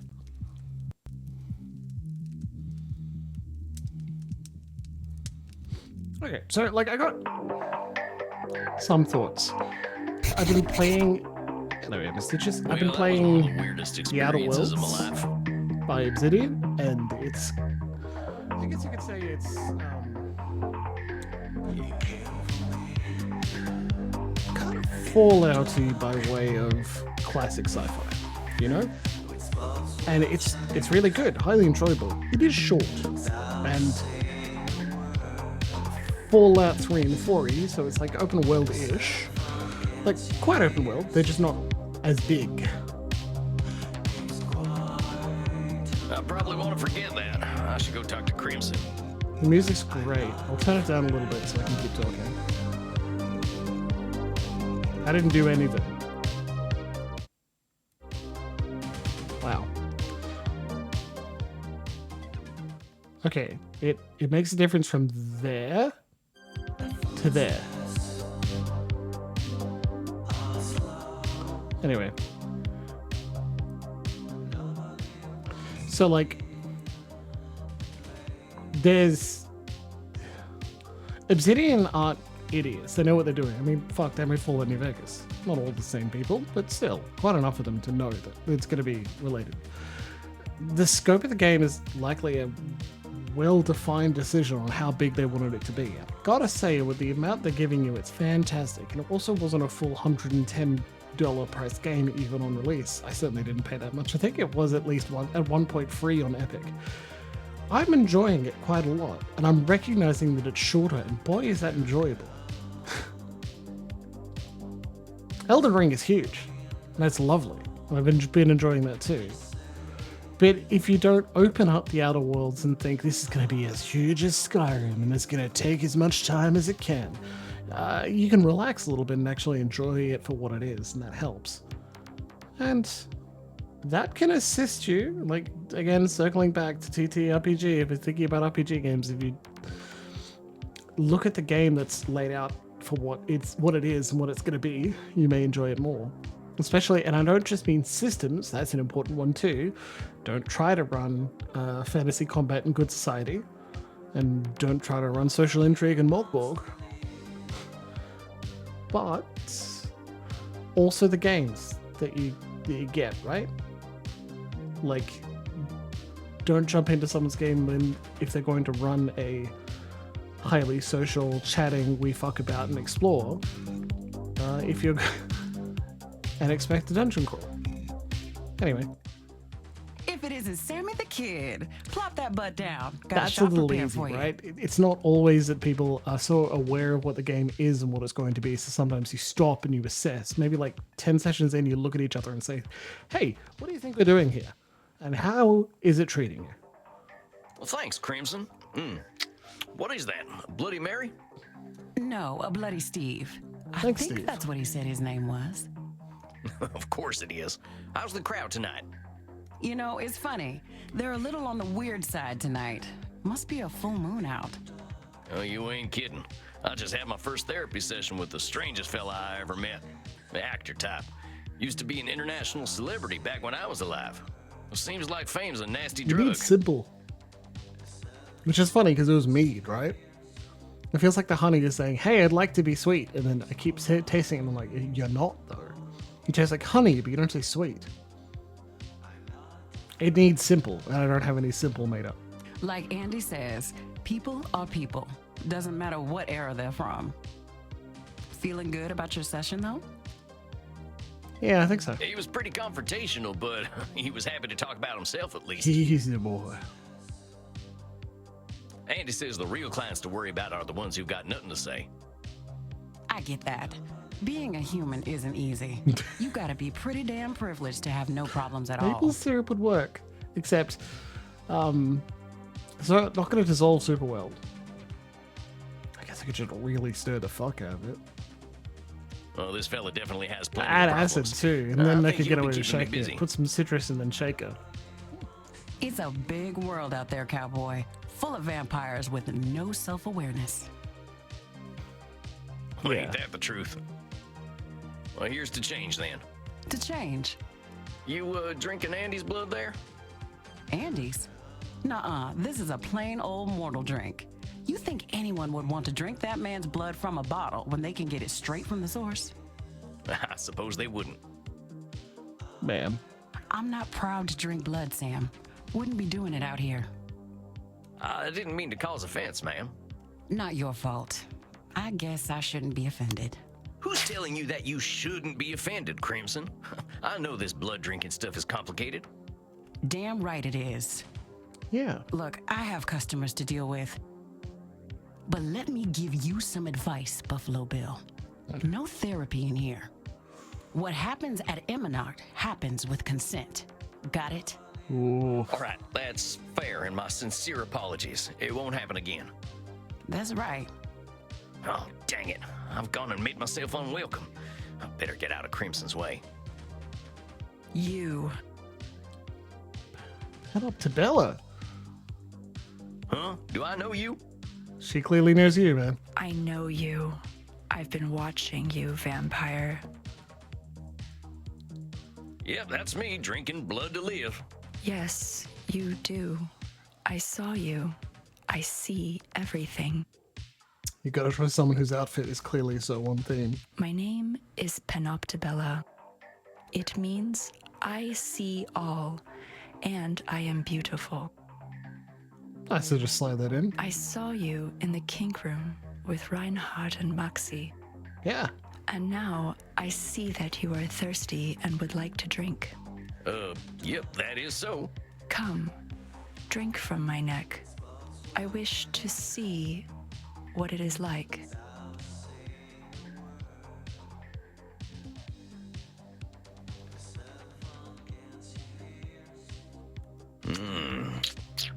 Oh my god, I didn't fuck it up this time.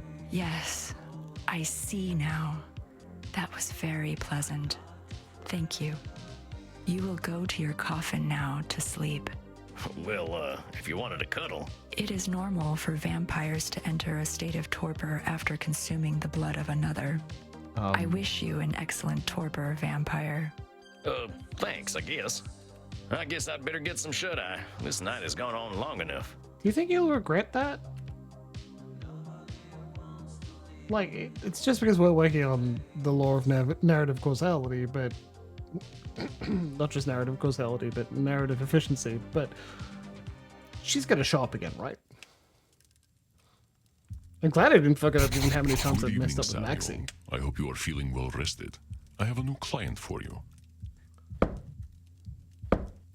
May 3rd, 2024. Just finished up with a new client, and this guy was a lot. Fella nearly burned the saloon down with his gaslighting superpowers. He's an actor type, which I don't have a lot of experience with. I never really got into theater stuff, except for maybe vaudeville. Something about watching people tumbling and smacking each other with blown objects just speaks to the soul. Oh, so I pissed off Crimson last night. Tried to do the whole therapy thing on her without her permission, and she was hopping mad. Gotta remind myself that just because I'm learning to become a therapist doesn't make me everyone's therapist. Another one? I think my caseload's starting to get a little crowded. Fuck, I love this game. That's so good. Worry not, my friend. I shall not unload all the world's cares onto you. I know how strongly this next client requires aid. She is a great deal older than most of the clients you've seen, and sometimes it is harder for the elderly to see reality. It took me far too long to do so. She's as old as you are? Not nearly. Thus, she should be more ready for change than I was. Take a look at her intake form.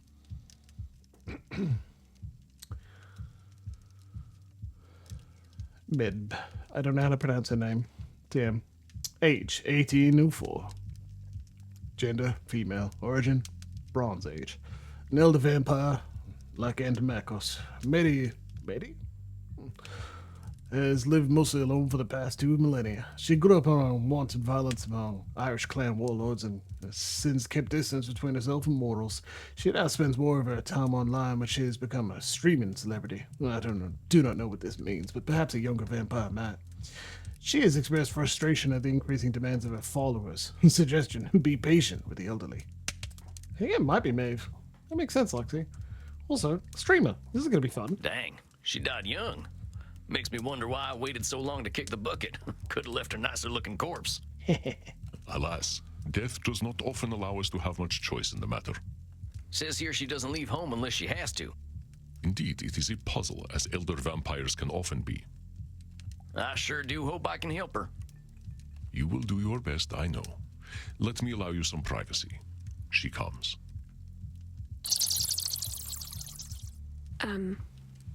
Hello?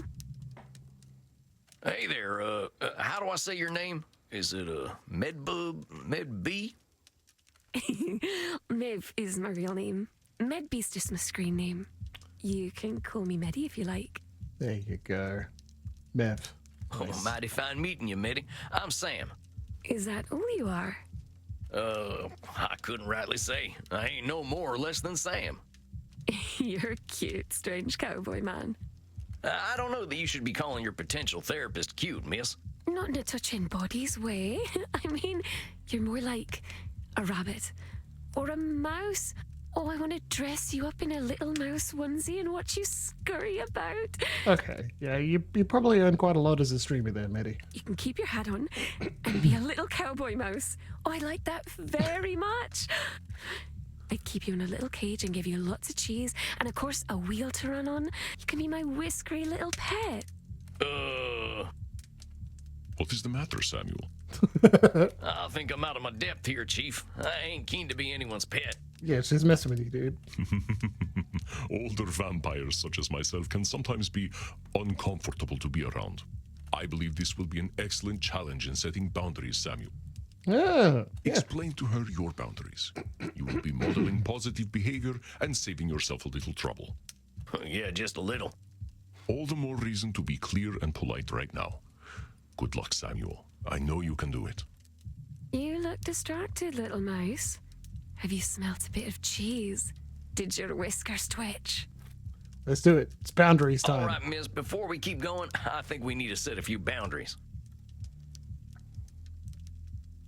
First of all, I ain't gonna wear no onesie. I don't think I could find one that'd fit. I could sew one for you. I would make the neck hole really big so that your funny hat would fit right through it. Okay, well, maybe I wasn't being clear. I don't want to wear a onesie. But it would make me happy. Well, it wouldn't make me happy, miss. Fine. But I don't like it. That's okay. I don't eat cheese, you know that. We only drink blood anyway. Mortal food doesn't exactly agree with us. But a mouse who doesn't eat cheese is hardly a mouse. There might be a reason for that. But I'm not a mouse. Then why do you have twitchy whiskers?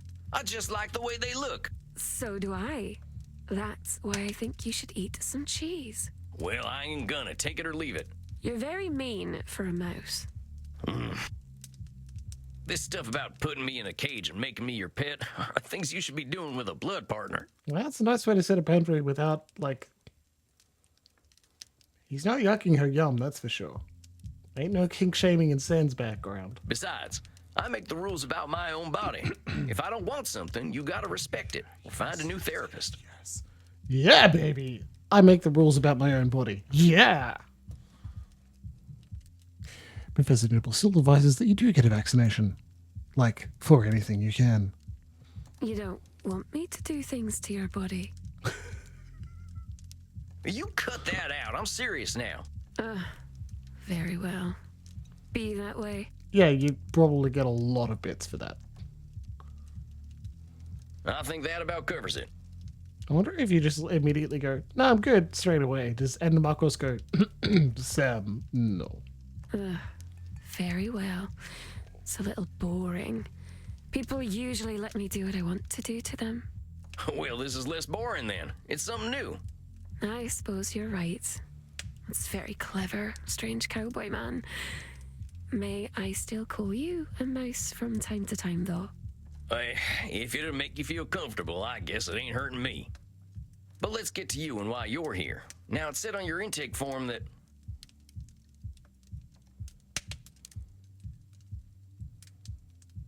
You're overworked, it said. You're not my first client with that problem. What line of work are you in? I play video games. Video games? Like Star Invaders?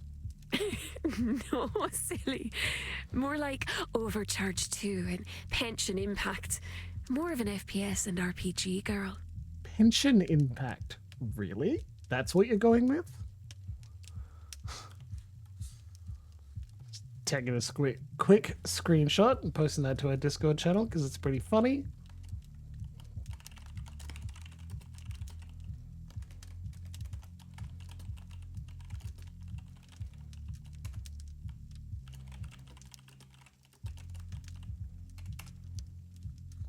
Sorry, warring counterattack.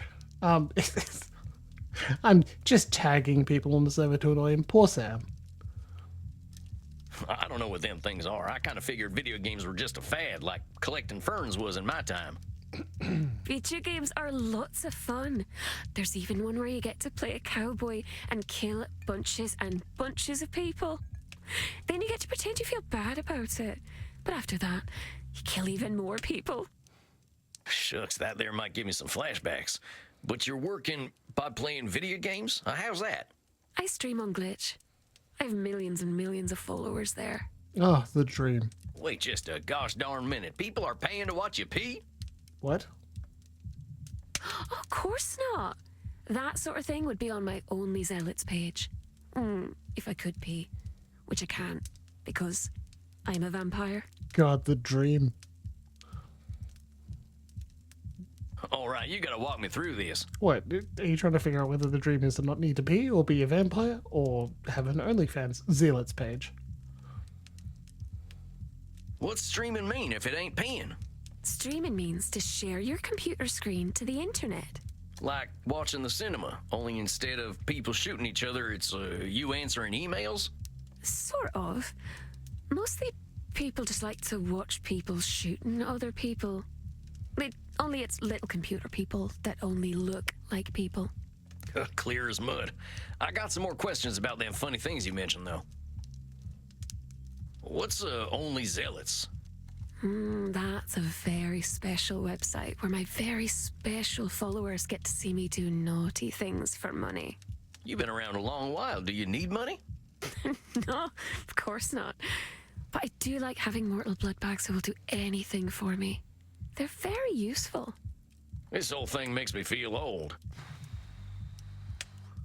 But you're only a baby vampire, strange cowboy man. I'm glad you're not the kind of baby who poops and pees, though. That's quite icky. You get used to it. I had some more questions. What's all this RPG and FPS stuff? Role-playing games and first-person shooters. Kind of dark to be playing games about the first person you ever shot. That ain't a good moment. You're extra silly. It's a video game with a first-person perspective. It only looks as though you're shooting someone. I like the ones where there's lots and lots of blood. I end up feeling quite hungry. Are they still using corn syrup to look like blood? It never looked realistic to me. They don't use corn syrup in video games. You're very funny. I'm glad I'm funny, I guess. Let me ask you something else about these video games. All right, I think I understand a little Clearly better. made by You're working developers who pretty love dang the hard scene for all and the them hobby. followers. What do you need them for? Lots of things. They pay my rent for me, they buy clothes and gifts for me, they dispose of all the bodies. And they let me kill them too. They're all so eager to die. Poor little lambs. That's mean. They're like servants? Yeah. Servants, little sheep, whatever you'd like to call them. I like to call them delicious. And they're willing to just up and die for you. Oh, naturally. Sometimes all I have to do is smile for them. They find it enchanting. Oh, Mary. And they quite like my breasts and vulva. Yeah, well, understandable. Oh, I see. Does it make you uncomfortable to hear me say breasts and vulva? I reckon I just wasn't expecting that level of candidness. Breasts.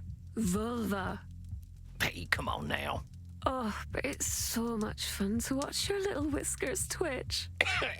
So, these followers of yours do a lot of work for you, huh? But I have almost 100 million little sheep. It's rather difficult to manage them all and keep them happy. Why do you need to keep so many servants happy? I need my sheep. If I don't have them, I'll have nothing. Really? Is it really true that if you don't have your followers, you won't have anything? Ain't you got other stuff you're interested in? I suppose I enjoy reading and video games. And I can do those things alone. It's important to have games that you don't stream. There's also playing games with my body. Sometimes we'd like to see that streamed. Oh, yep, there's that. Which Americans don't do. You like to shoot people instead. Bang, pow, ugh. Yeah, Mitty. Are you acquainted with the Catholic Church's stranglehold on Ireland? They're pretty repressed too, babe. That ain't always true. But let's get back to what you were saying. If I don't make them all happy, they'll turn against me.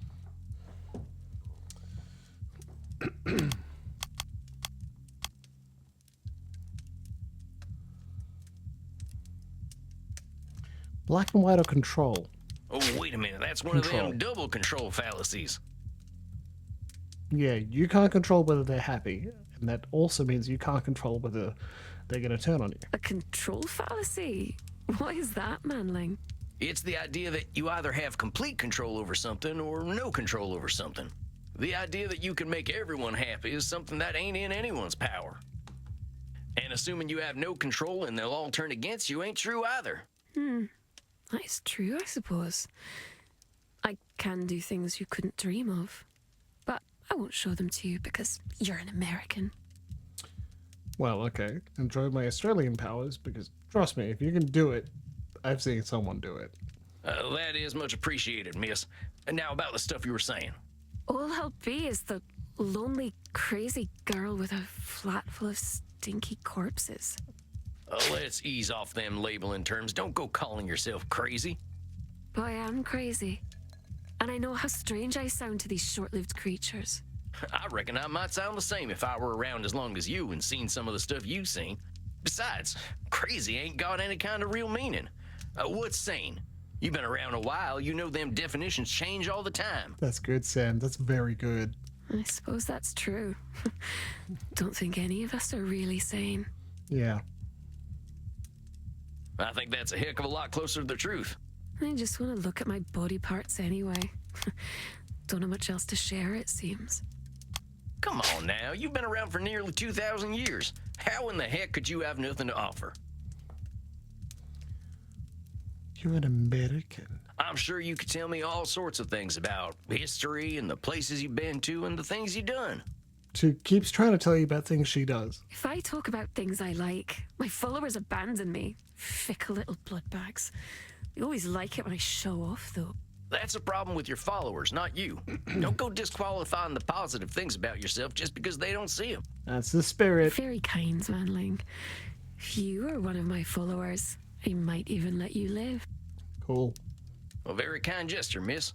I can't help but think, though, I should make my little sheep happy.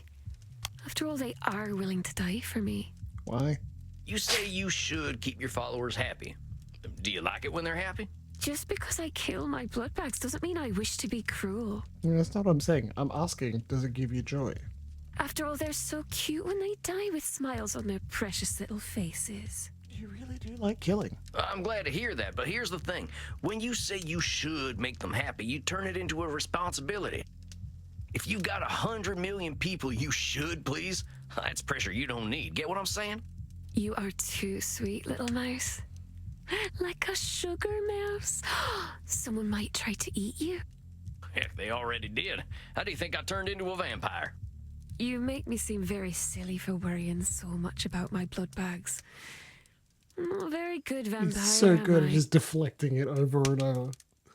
Well, what's a good vampire supposed to do? Oh, my blood father used to tell me that we were supposed to be gods. That is not better than Sire. I appreciate it. That's good, but that's not better than Sire. Told me that we would rule all humanity. I imagine he'd be ever so disappointed in me. Hey, cleric. Well, blood parents are always complicated. They like continuing their legacies, but people ain't too good at being anything but themselves. I perhaps wonder what this may, what is this referring to? I wish someone would tell him that. He's a very bad listener. Is it Andromachos? Well, you should be proud of yourself for getting away from him. I know it ain't easy. Probably not. He's a good listener. That's his whole shtick. I didn't leave him. The druid sealed him away long ago. He'll slow our soul when he escapes. And there will be nothing we can do. Oh, it's gonna be ever so much blood. It's funny that, like, that literally happens in Anne Rice's series. I'm not saying she wrote everything there is about the modern sexy vampire myth, but a lot. Seriously. I think we can handle a vampire. There's a lot more of us now, and I bet the bastard ain't even heard of a gun. You don't understand. He's a wizard. I think wizards aren't weak to guns. I mean, I haven't played Tactical Breach Wizards, but I've seen some clips. Well, last I heard, wizards ain't bulletproof. Let's give ourselves a little credit. I ain't gonna worry too much about this fella. Besides, if he is coming back to kill us all, we only got so much time to enjoy, right? These dang followers of yours have got you stuck at home, though. It's better this way. It's not safe outside. Well, why do you say that? Because there are bad people out there. They've tried to burn me, touch me, enslave me.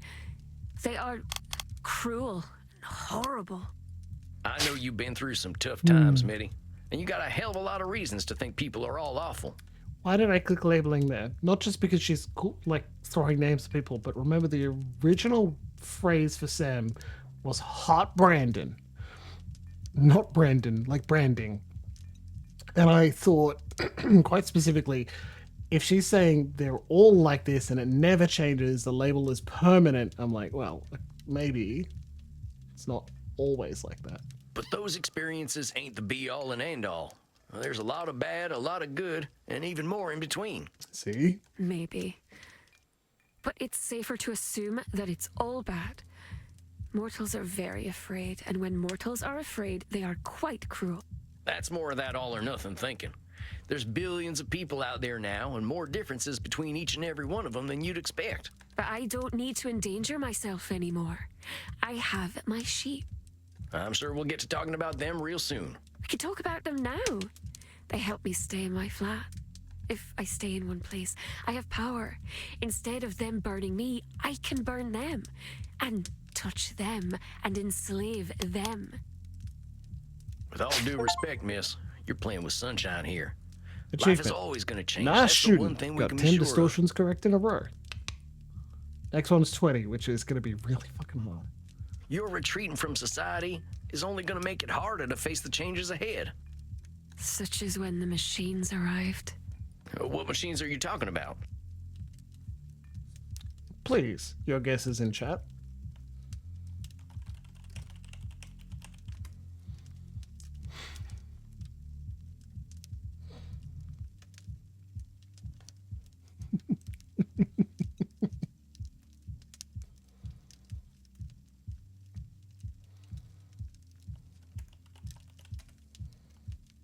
Printers? That's a good one, cleric. They are deadly. Vibrators? The ones in the factories. The ones who made me leave the bog. Factories. Not like that very Shit. much. Of course. Not at all. Oh, look, I didn't want to upset you. You're here to handle the world a little better, and that means being honest about what might happen. That makes sense? Yes. The machines keep getting stronger. I should be ready for them. Yeah, Luxie, but we're trying to convince sister to watch VODs and tune in every week, twice a week, so, like, you should pull the pin. She presumably knows you've had sex at least once, given the, tiny child. All right. Well, let's keep talking. I know your sister is not, like, 12. They used to call me Kalech Namona. the witch of the bogs. I like it that way. I like it when they think I'm a monster. Hold on a sec, Mitty. I get that there's safety in people thinking you're some kind of monster. But what I can't abide is you calling yourself one. Names have power. You know what they used to call me? Horse rustler. Fuzzy McWhiskers. Scaly Tail Sam. Ooh, Scurrying Sam. Not everyone thinks I'm a mouse. I mean, not quite, man. They called me Slaughtering Sam. And as you might imagine, I didn't earn many friends with that name. Oh, unless you're a butcher. That's not very cute at all. No, it ain't. I didn't feel cute neither. I felt like an evil bastard, and that ain't a good feeling. Self-serve checkouts. I didn't say I liked being a monster. It just makes me feel safe. Then let's find a way to help you feel safe without calling yourself a monster then, huh? But keep going. That's good, Sam. That's very good. If I want to be safe, I should show them what a monster I really am from the safety of my lair. Well, why should you show them what a monster you are? So that they'll know to stay away, of course. And is that the only way people will stay away? It's the way I know. I used to put severed heads outside my cottage, but the policemen don't like that very much. You can put policeman heads on pikes outside your cottage. So what if I said you should protect yourself by putting severed heads outside your place again? I'd say you should learn otherwise. The police can be very mean. That's what I mean. Should doesn't allow a lot of wiggle room. It might seem like it's just words, but them words can lock us up tighter in a bank vault. Locks up tighter than the bank vault. But let's keep talking. Living alone is the life I know, anyway. Well, I've known for millennia. I can't survive in society now. We ancient vampires are very few. I can tell you with some certainty that your client is very good at hiding her true capabilities, perhaps even from herself. Control. Living alone is the life I know. We ancient What? vampires. Living alone is the life I know, anyway. You know, you're what, some 1,800 years old? You're older than any government on There Earth. goes my You streak seen of the world 12. change in ways none of us could dream of. Hell, you basically won the internet, and I can barely open up my Vmail program. You're way more capable than you're giving yourself credit for. SI are not going to be pleased with all this V-mail going on. I suppose that's true. But I'm not very good with real life people. Unless I'm eating them. It is easier when I've got the camera and you guys have to type. Ha ha ha ha ha.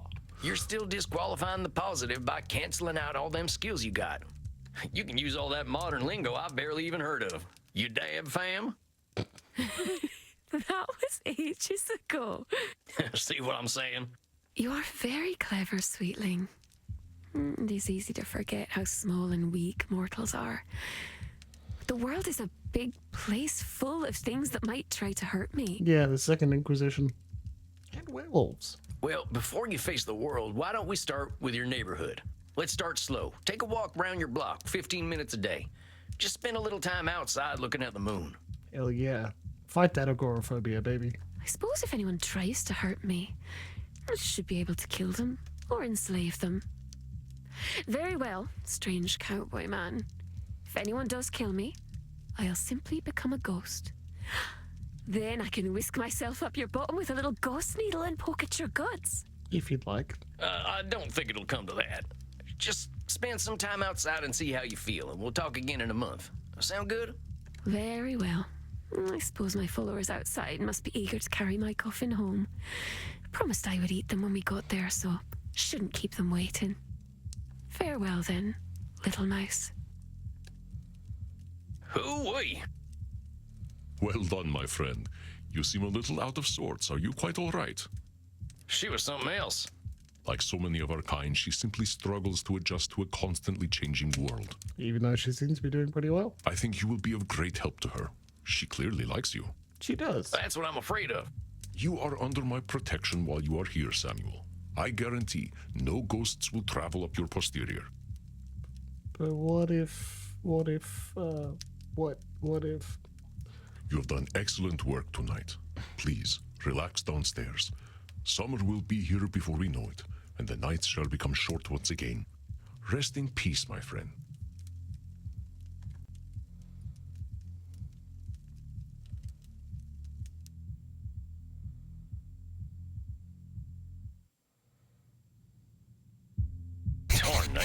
I'm glad the kids here aren't glued to their little TVs.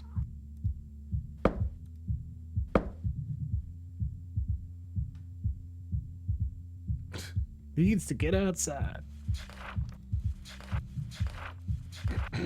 We don't have journaling yet. That's almost certainly, cleric. Jeez, gotta get all your shit done so quickly. I wonder why that is. I'll bet Crimson knows. Probably really want to ghoul during summer months. Giddy up, little doggy. I ain't heard that one in a while. Really? It's the first thing I thought. Truth is, I'm running out of cowboy terms. What can I get you, handsome? How about a kind ear for my troubles? You got a real old school way of seeing bartenders. Yes. But in this case, you're right. I am a good listener. Lay it on me. I got this new client. It makes me feel old. 250-year-old man feels old, huh? Yeah. But seriously, I thought I understood people, but she's from another time, like. I've been around a long time, and I ain't seen nothing quite like this internet. But my client lives there. And you think you can't help her because you don't understand the internet? I reckon I can be of some aid. Just gotta figure out all this technology. My dial-up modem might not be up to today's standard. Time to watch Ninja's course on streaming. Maybe you were right. You are ancient. But I'm glad you're feeling confident, cowboy. A vampire who can adapt is a mighty fine one. Gosh. Here's the thing, cowboy. Nobody understands the internet.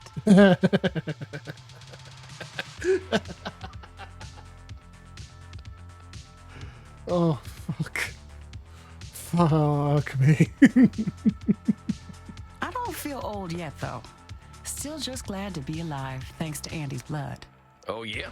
I know you've been curious about why I've been drinking vampire blood. You don't have to pretend. I've got a rare blood cancer. Andy's blood is what's keeping me alive. I thought so. I mean, I didn't guess blood cancer, but... Oh, I'm real sorry. I didn't say I was dying. I said I had cancer. Stop making that face. She's so good. I'm just glad I found Andy. Don't think I was quite ready to die. I, for one, am glad you're sticking around, Crimson. I'm mighty glad. Well, thank you kindly. So what'll it be, Sam? You ain't gonna dance? No, I ain't gonna dance. Come on, Sam. Adjust with the time, baby. You just said you were good at it. You owe me that story one day, cowboy. Here, have a little something I whipped up for Andy. Herbal blood tea. No garlic, right? Why would they be... Okay. No garlic. Mighty kind of you. Maybe I'll take a nightcap. You have yourself a fine night, Crimson. Adios, muchacho. I think that's my last client for a while. My caseload's big enough. I'm starting to get overwhelmed. Yes, let's see the first ones again. Let's go. Maybe something from one of my books will inspire me. But then again, I could watch cartoons instead. I think I'll read a poem. I've got one I love. Care of one, Walt Whitman. Walt Whitman. Yeah, okay. I don't... Yeah, I can't fault you, man. I celebrate myself and sing myself. And what I assume, you shall assume. For every atom belonging to me, as good belongs to you.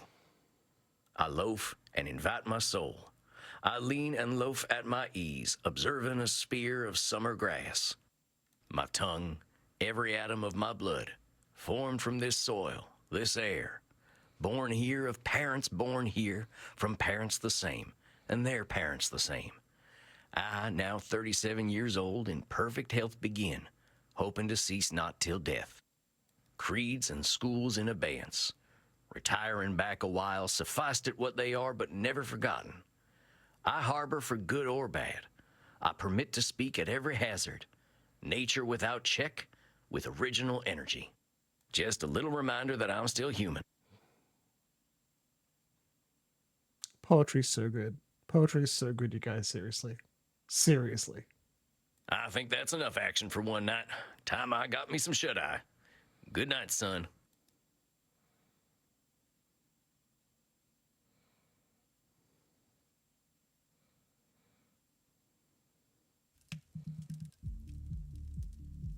A fine evening to you, Samuel. How are you feeling tonight? Poetry's so good, you guys. Seriously.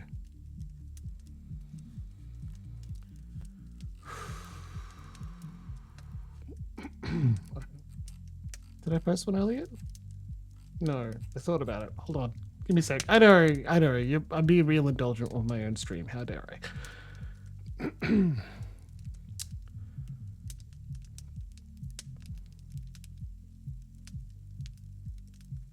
All right.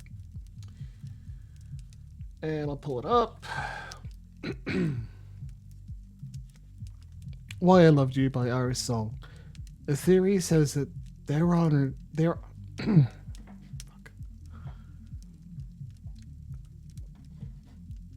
Start your clips. Why I Loved You by Iris Song. The theory says that there are an infinite number of universes, and in those infinite number of universes, there are an infinite number of ways we could have met and fallen apart. And I'd like to think that in at least some of them, you love me back the way I needed you to in this one, and we practice a forever instead of a maybe. That's kind of Rupi Kaur Instagram-esque poetry. Like, it's not amazing, you know? But it's good. It's such a clear, distinct, singular feeling that comes straight from someone's heart and shoots out perfectly and captures that feeling exactly as it... Oh, so good. Anyway. Not bad, not bad. A little overwhelmed, but I guess I kind of have a lot going on these days. Me IRL. Indeed you do. The mind is an easy place to get lost in, is it not? You ain't kidding. Keeping all them cognitive distortions in my head and sorting through all my clients' problems ain't easy. We are not machines, Samuel. I believe you will find that you can never handle everything at once. There is a term the mortals use these days, multitasking. It's a kind of meta-control fallacy. Even we must handle thoughts one at a time. Fuck. I guess. I just hope I can concentrate on my own therapy with all this stuff bouncing around in my noggin. I do not expect you to be an exception to the rule, my dear fellow. Let us see whether we can clear your head. Ooh, yeah. Therapist versus therapist. Fight. I would like to introduce you to a ritual I have learned for stilling the mind. Oh, wait, no, we're meditating. Okay, This cool. some kind of ancient vampire secret? Something the old ones gave you that's been lost to time? Something mortals could never imagine? No, it's just meditation. Your auto-Dracul is so proud. Oh. That does not make the technique any less valuable. Now then, close your eyes. I will guide you through this process. Go on. Think of a place that brings you comfort. Chat. Where is it? Close your eyes. Listen to the hot Greek vampire. I'd have to say the woods. I always liked being in nature. Then imagine the woods and let your thoughts come to you. When you try to focus on your thoughts, you will find them difficult to catch. What you must do is simply breathe. Fill your lungs and your thoughts will slow down. Simply concentrate on your thoughts for a moment and they will clear. When they become elusive once more, simply let your breath go. I shall let you begin. Okay, this is a mini game, so maybe you can, like, actually watch it. I ain't cut out for this therapy thing. Andy sure is a tall glass of water. I miss my princess. I kinda miss farting. Focus, Sam, focus. Who's got a pretty mane? Wonder what's on Batflix. Should I hook up with Reinhardt? I'm so bad at meditating. I like blood from San Antonio, not New York City. Relax, ain't no vampire hunters here. Who's my favorite horse? Is it you? How are you feeling now? Concentrating compadre. Kept perfect focus during meditation. Really good, actually. I think all them thoughts were weighing me down, but I feel light as a feather now. Yeah, it's easy to be head empty, no thoughts. That's why drugs are so popular. What sorts of things came up for you? Well, I thought about my clients. I thought about all them cognitive distortions. My horse came up a lot. Your horse? Yeah. Yeah, Princess. She was my horse back when I was alive. I still think about her every day. I can't really stop. I understand. I have bonded with many horses in my unlife, but it sounds as though the loss of Princess was particularly fraught. Yeah. Would you like to start there? Not sure I'd like it. But seeing as it's come up, maybe we should talk about what happened to her. It's got a lot to do with my old gang. I mentioned them before. Well, the Mystic Bastards was their name. They were the gang to join if you had nothing to lose, and I had nothing to lose. That sounds like some Nosferatu thinking, my friend. Oh, I can see that now. But it turned out I still did have something to lose. And they took that from me to prove my loyalty. They took my princess, killed her in cold blood, and made me watch the whole thing. They made sure she saw me too. Oh, Samuel, I am so sorry. I just stood there, watching her dying, with them big eyes looking at me like she knew I betrayed her. I wish I knew there was animal death so I could put it in the content warning. They knew what it would take to break me, and it's my fault for letting them do it. Control fallacy. But Samuel, these mystic bastards, it sounds as though these loyalty tests were a cruel, mechanical part of their indoctrination process. These are the actions of a cult. They had no special care for you or your princess. Well, it sure as shit worked. They knew where to hit me, and it's my fault for letting it happen. What they did, Samuel, had little to do with you personally. You were vulnerable, and they took advantage. This is what cults do. But Samuel, you are exhibiting a cognitive distortion known as personalization. You are attributing the Mystic Bastard's actions entirely to your own supposed failings. Often we assume things happen because of us. Heck, often they do. That's why we get tempted by personalization. Wrongly linking external events to ourselves in cases where realistically, there ain't no definite link.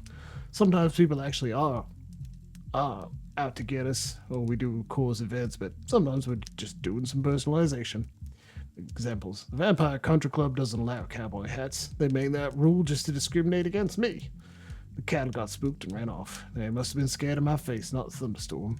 The vampire hunter found my lair. Something about me must have screamed to target me. Yeah, that's a big one too. I think that's worth thinking about. While it is natural to grieve for your horse, holding yourself solely responsible is neither fair nor accurate. Hold on a sec, my head's hurting. I can't hold on to all them distortions all the time. Ain't personalization a lot like a control fallacy? An astute observation, Samuel. Personalizations are often a form of control fallacy. While control fallacies often manifest as a belief that you have more control over external events than is actually the case, personalization is a more specific tendency to believe that external events are reactions to you. Also, I wanted to point out something quite specific about this game. And I keep thinking about it, especially because Lexi said he thought you were pretty into Marcos.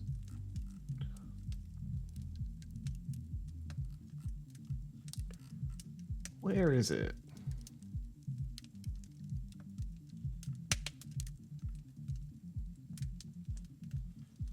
I think it was only on their Twitter page. There. So I'll pull this up again. My god. They see through me. Emotionally healing sexy vampires. Specifically sexy vampires, and I think that makes sense. Cool. But let us leave control fallacies out of the picture for now. You are correct that keeping all distortions in mind at once is unrealistic. I would not interrupt your thoughts if I did not think personalization important. You are shouldering the blame for Princess's death. I can see that. And, like, that may be why they've created so many vampires who are sexy in different ways. Huzzah for tropes. Well, if it ain't my fault, who else's is it? The gangs? The Mystic Bastards, of course. Let me put it into perspective for you. I will make a series of statements, and you help me identify the personalization distortion. I overslept in my coffin because I forgot to set my alarm. No. I bit Crimson's neck last night and missed the vein because I was distracted. It was entirely my fault. It's not personalization. Wait, it might be. It might be. I'd like to hear the rest of them. Batflix raised my subscription price again because they knew I would pay no matter what. Yeah, that's personalization. Well, that's the personalization. Badflix has no earthly clue who you are. They just raise their subscription prices anyway. Yeah. Just as your gang planned to isolate members from their former lives. Do you see the connection? I guess so. I was just too stupid to see it at the time. Label. Ah, calling yourself stupid is what distortion? Yeah, it's labeling. But I should have known anyway. I knew that crew was bad news. I just thought I was bad news too.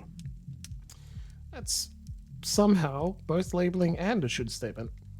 You should have known. That's another distortion of reality, Samuel. All right, fine. Should statement, whatever. So what the hell am I supposed to do, Andy? Say nothing's ever my fault and I don't gotta know nothing? This is actually a really good example of why after the first few sessions of therapy, it feels exhausting because you're noticing bad behaviors and cognitive distortions and things that don't serve you anymore, but you haven't started changing them yet because it needs time. It takes a lot of time, especially in CBT, where you need to repeat over and over the mental phrases or change your instinctive thoughts. And it's funny that I can say this with such certainty and deliver this information when I struggle with it myself. Of course I do. I was responsible for getting that beautiful horse killed. She trusted me, and if I'd been someone else, she wouldn't have had to die in that awful way. I am not asking you to lie to yourself. Far from it. And I am not suggesting that you absolve yourself of all responsibility. But what would you say if a friend came to you with the same story? That's an important one too. Are you treating yourself differently to how you treat everyone else? Would you tell them what they should have done? Would you call them stupid? Thank you, Violet. You said yourself that you joined your gang because they were the gang to join if you had nothing to lose. I do not think this is a circumstance most people choose. Yeah, I suppose. Remember, Samuel, we are trying to reframe our thinking by clarifying these distortions. I know it may feel as though I am picking on you, but I am not. Let us forget what you should have done to make room for a different distortion. You are drawing a direct link from your emotion to the death of your horse. This is a distortion called emotional reasoning. Now I understand why they've only got space for 5 when they rotate. Emotional reasoning is when we act like our feelings represent reality. But no matter how unhappy we are, feelings alone don't define the world. Standy, ain't everything emotional reasoning? He said no. Emotional reasoning is specifically when we project our feelings onto the world. The world can feel like garbage when I feel like garbage, but that don't make it reality. Examples. I get the shivers walking into this ghost town, so it's gotta be haunted. I feel uncomfortable around them young vampires. They must be up to no good. And this horse trader feels trustworthy, so he must be. Let's do the deal. I understand the guilt you feel, Samuel, but your guilt does not act on its own. This terrible thing, it did happen. And some choices you made undoubtedly created the circumstances for it to occur. You are not blameless. Mm-hmm. You don't want to jump from one extreme to the other. But let us restrict your blame to what you have actually done. Ta-da! I'm sorry. I get awful worked up when talking about my princess. You should have seen her, Andy. She had these eyes. She looked right into my tainted soul and still loved me. I understand, Samuel. We feel tremendous guilt when we fail an animal. When we look at reality, it is not to dismiss our burdens, but to process them fairly. I would like you to understand emotional reasoning so you can see how emotions color our thoughts. Please listen, and call me out when I am using emotional reasoning. I feel anxious. Perhaps it is the garlic naan I smelled from the Indian restaurant next door.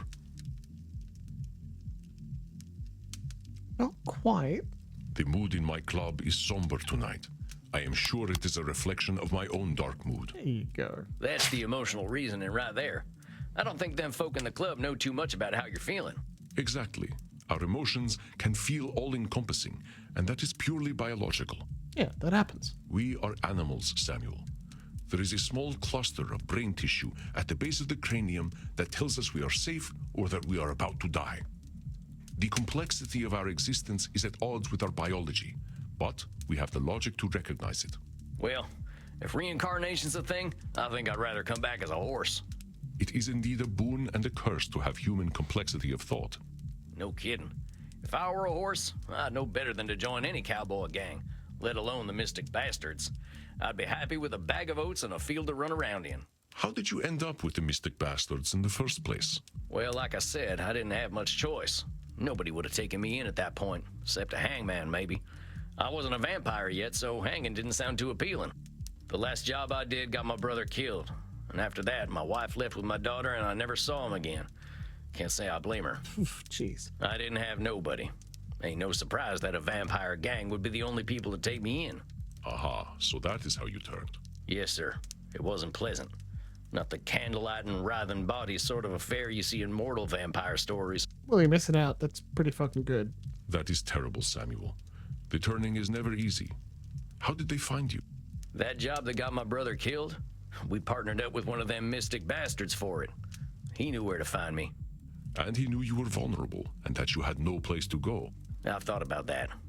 Were they setting me up all along? Maybe. But whether they were or not, I really didn't have any place to go. I know when them wanted dead or alive posters go up, folk find dead easier and more fun. Oof. People saw me as outlaw scum when I was a kid, and there was no way they were going to be kinder knowing I was in a gang. You know this for a fact. You are certain that no one would have any pity on you at all, that your only recourse was to join your gang? I guess I don't actually know that no one but the bastards would have taken me in. Sounds like a cognitive distortion, huh? I think you see the patterns now. It may seem like pedantry, and perhaps it is, but pedantry is the search for ultimate truth. Yeah. Spoken like a true pedant. It comes with being terrifyingly old. Terrifyingly old. You discovered the cognitive distortion before I could point it out to you. Progress. It is a cognitive distortion similar to Nosferatu thinking. So let us put that particular distortion out of our minds for now. Yes, things were grim for you, but your experiences caused you to assume that there were none who would favor you with a kind eye. You were exhibiting the cognitive distortion of overgeneralization, the idea that no mortal could accept you. Overgeneralization is when we take one or two experiences and assume future experiences will always be the same. Mortals overgeneralize when they think old vampires date high schoolers based on that one vampire book they read. We know what we've experienced, but it's a distortion to think our experiences represent a pattern or the whole of something. Examples. Every time I play poker, I lose. I'll never win this game. Transylvanians sure are creepy. And I knew a man who smoked a pack a day and died at the age of 96. I reckon tobacco was fine. This clouded truth made you vulnerable to the mystic bastard's approach. Damn. Maybe you ain't wrong, huh? I should have joined the Foreign Legion or something. Dang it, should statement. Your mind is not a cognitive distortion shooting gallery, Samuel. Cut yourself some slack. All we seek is recognition of our distortions, not perfection and not punishment. That's pretty good. Let us test your ability to recognize overgeneralization. Then I believe we will have covered enough for tonight. Allow me to begin. Elder vampires are insufferable. They all think they know everything. Wait, ain't you an elder vampire? You don't seem like much of a know-it-all. That was quick. That's right, Samuel. Though, in all honesty, I used to be quite insufferable myself. Yeah, we were all teenagers. I aspire to be more patient these days. Let me continue. It seems to me that being a werewolf is pretty rough. It's just a bad pun. Vampires from Transylvania all have funny accents. I want to suck your blood. Who talks like this? That seems like an overgeneralization, Andy. I ain't sure any of them ever sounded like that. Pretty sure they all sound American these days anyway from watching bat flicks all the time. Correct, Samuel. I apologize for the offensive accent. It was employed only to prove a point. Well done, Samuel. Your ability to identify cognitive distortions continues to impress. But let us bring things back to you. I do not ask you to absolve yourself of the things you have done. You did not have the tools to be mindful of the thought patterns that made you vulnerable to the mystic bastards. I have seen mindfulness take root in you, though, Samuel. I hope this session has been helpful to you. Yeah, I'm still sad. And still regretful about Princess. I think I'll always be. My not being mindful is what killed her. Every time I think about it, I just know I'm a terrible person who messes everything up. But I think the awareness helps. It does. Then please tell me what cognitive distortion you just exemplified. Was it emotional reasoning, overgeneralization, or personalization?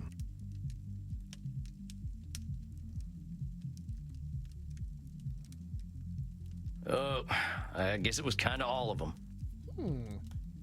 Masterful deduction, Samuel. Your sense of self-awareness is most All impressive. right. Okay, cool. Remember, cognitive distortions are not a cudgel to beat yourself with. Yeah, I was gonna ask about that. If we're spouting cognitive distortions all the time, ain't my clients gonna be mad at my constantly interrupting them? That's a You good continue point. to impress. Yes, we cannot bully our clients with distortions. Thus, I find it is best to clear our minds and focus on a few during each session. Here we go. Keeping endless distortions in mind is not easy for a therapist either, after all. I think we have done excellent work tonight, and I'm certain you've built up a thirst. I know this evening was emotionally intense. Ask Crimson for some scotch. We're going to save here and finish for the night. Oh, that time just flew past. Don't you love some Vampire Therapist? I do. Time just flies past. It's absolutely enjoyable. Whew. What a great goddamn game. Okay, so that was fantastic. Thank you very much for joining me here on this Wednesday night. I'm going to, for a Scott, not bad.